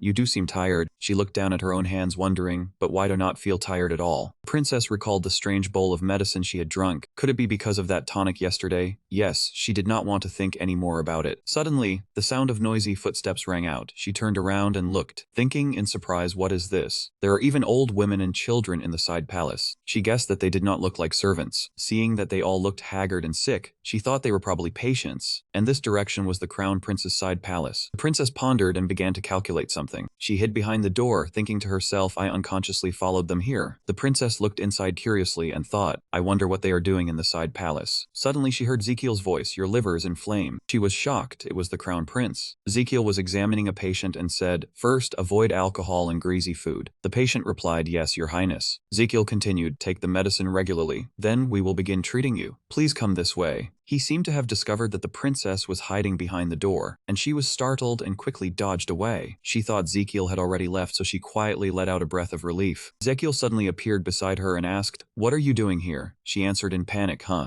Ezekiel looked at the princess in confusion and asked, what do you mean by huh? This is the clinic, have you registered for an examination? She asked back in surprise, register for what? Ezekiel asked again, have you lined up properly? Princess Angomer said, no, Thinking she was joking, Ezekiel said, seriously, do you think I am joking? Explain this place. This is where patients are cared for. Here everyone is equal, except for His Majesty the Emperor. There is no distinction of status, gender, or age. Ezekiel pointed toward the door and said, if you want to come in here, register for an examination first. He emphasized each word, line up properly. Ezekiel asked her, do you understand? The princess was scolded in front of many people. She left. A while later, 2 hours later, Ezekiel's voice rang out, next patient. The princess appeared in front of Ezekiel. She handed over the paper and said, I followed the proper procedure and lined up properly. Ezekiel thought to himself, I knew it. The princess continued, but you can see, I am that kind of person. I am not the type of royal who abuses power and status. He took the paper in his hand and asked, do you want to prove that? She recalled the moment just now and said, because what I just went through was truly too humiliating. Ezekiel laughed to himself and spoke, after all, welcome, your highness. He turned back and said that he had long wanted to meet the princess earnestly in this clinic. She asked in surprise, huh? What do you mean? Ezekiel pulled out a chair and asked, do you know why I want to keep you in the imperial capital for another 6 months? He looked over his shoulder toward the princess and said, are you not curious about the real reason? Ango placed a hand lightly on the back of the chair, frowning in thought. What is the reason you are willing to bring me here? She sat down and pondered. Not to humiliate me over what happened in Zemo, but for some other reason too. What is he planning? Half of Ezekiel's face darkened, but the corners of his mouth still curved in a smile. Perfect, I was worried about how to get the princess here. He sat down in the chair opposite Adeline. Ezekiel took a sheet of paper from his pocket, the corners of his mouth still holding a smile. I cannot miss this opportunity. The two sat facing each other. Ezekiel thought to himself, to treat gallstones, the princess must first realize her condition. He went on to think that is symptom awareness. Ezekiel recalled the scene of a doctor informing a patient, patient, you have severe money addiction syndrome. You only have 3 months left. The patient said angrily, what syndrome? I am perfectly healthy. Ezekiel thought that was the patient clearly understanding his own condition. The doctor suddenly shouted, if you want to live, you must start treatment immediately. The patient snapped back in annoyance, but I am not sick. Why do I need treatment? That is the patient accepting the illness and cooperating with treatment. The patient collapsed to the floor, seemingly drained of all strength. Dare to believe the doctor's words and go for treatment. Finally, he concluded that is the first step in every treatment method. He looked toward Adeline, who had closed her eyes as she observed, and thought that the princess still could not take that first step right now, because gallstones usually do not show obvious symptoms. Ezekiel licked his lips, raised a hand near his mouth, and thought, if I suddenly propose treatment, she will definitely not cooperate. He spoke, breaking the eerie silence. First, I would like to inform the princess. What he said next struck Adeline like a heavy blow. She will die within the next 2 years. Adeline immediately widened her eyes in disbelief, huh? Ezekiel said, I am not joking. Adeline raised a hand to her forehead, her expression unpleasant and full of anger. Not a joke, it would be more accurate to call it a curse. He did not deny it either. You can think of it as a curse, because it is the truth. The tip of Ezekiel's nose elongated as he spoke. This is the result of the analysis from the Royal Intelligence Bureau. His nose seemed to point all the way to Adeline, making her lean to the side, her voice trembling with fear. What did you say? He explained, our intelligence agency has eyes and ears all over the world. The Angomer royal family and every action of yours are no exception. Thanks to that, we discovered and analyzed the signs of a serious illness. Even the princess had no idea.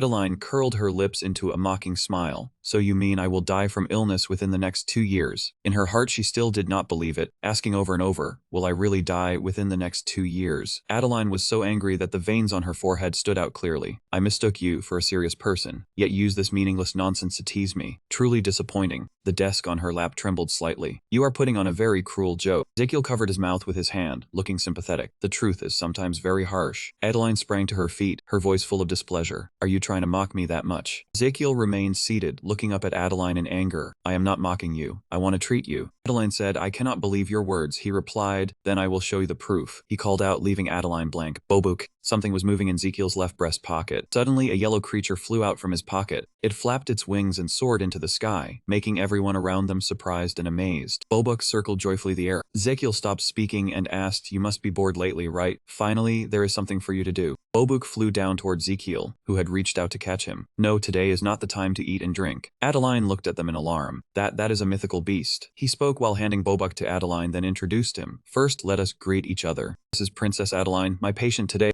Adeline swallowed hard, still not recovered from her surprise at Ezekiel's divine beast. He introduced him to Adeline. And this is Sir Bobuk, the pharmacist ingredient analyst of the Royal Clinic. Adeline shook his hand in greeting, hello. But today, he will take on a different role. Ezekiel raised a hand into the air and said, Bobuk, let's begin. Bobuk made a sound as if agreeing. Oh. A window popped up as Bobuk puckered his lips, while his body began to change. Auxiliary feature 1, acupoint scan. Now Bobuk spread his wings wide, creating golden beams of light. Golden glows around Bobuk gradually moved toward Adeline, who was standing there. A few days earlier, Ezekiel lay tiredly on the bed and sighed. Another sleepless night today. A notification window appeared. Your internal organs are complaining about your erratic sleep schedule. The next window appeared. The internal organs are discussing things. He stared blankly at the system panel and thought, what are you all doing? Suddenly, the system panel turned red. Your internal organs sternly condemned your actions. Then the system panel opened, showing others on the screen who were angry, making Ezekiel sit up and raise both hands. A strike, what is going on again? Ezekiel looked away and said, actually, I just received a reply from Angomar. They agreed to bring the princess here at my request. He went on, she will arrive in about 3 days, and I am rather worried. A siren blared. The red-haired young man shouted anxiously. Meeting among the internal organs rang out. The red-haired young man said they agreed to bring the princess here, so the future father-in-law has nodded his head then. The curly-haired young man shouted, hooray, now is the time to propose. The dark-haired young man said, confess your love like a real man. The system window rang out, your internal organs have given you 1000 HP, current HP is 2500. He spoke to remind them, no, not propose. I have to cure the prince's illness before I can stop the war, right? A window appeared showing the internal organs looking disappointed. With a dull gaze, the disappointed internal organs demanded the return of the HP they had given. Ezekiel asked blankly, return what? The first-haired girl said, maybe I should make her realize her condition first, then she will be willing to cooperate with treatment. If you want to go to sleep early, help me. The internal organs gathered into a circle to discuss, then all sighed. No way. Damn it, I thought I was about to escape being single. Ezekiel said irritably, you do not want to sleep. The system window popped up.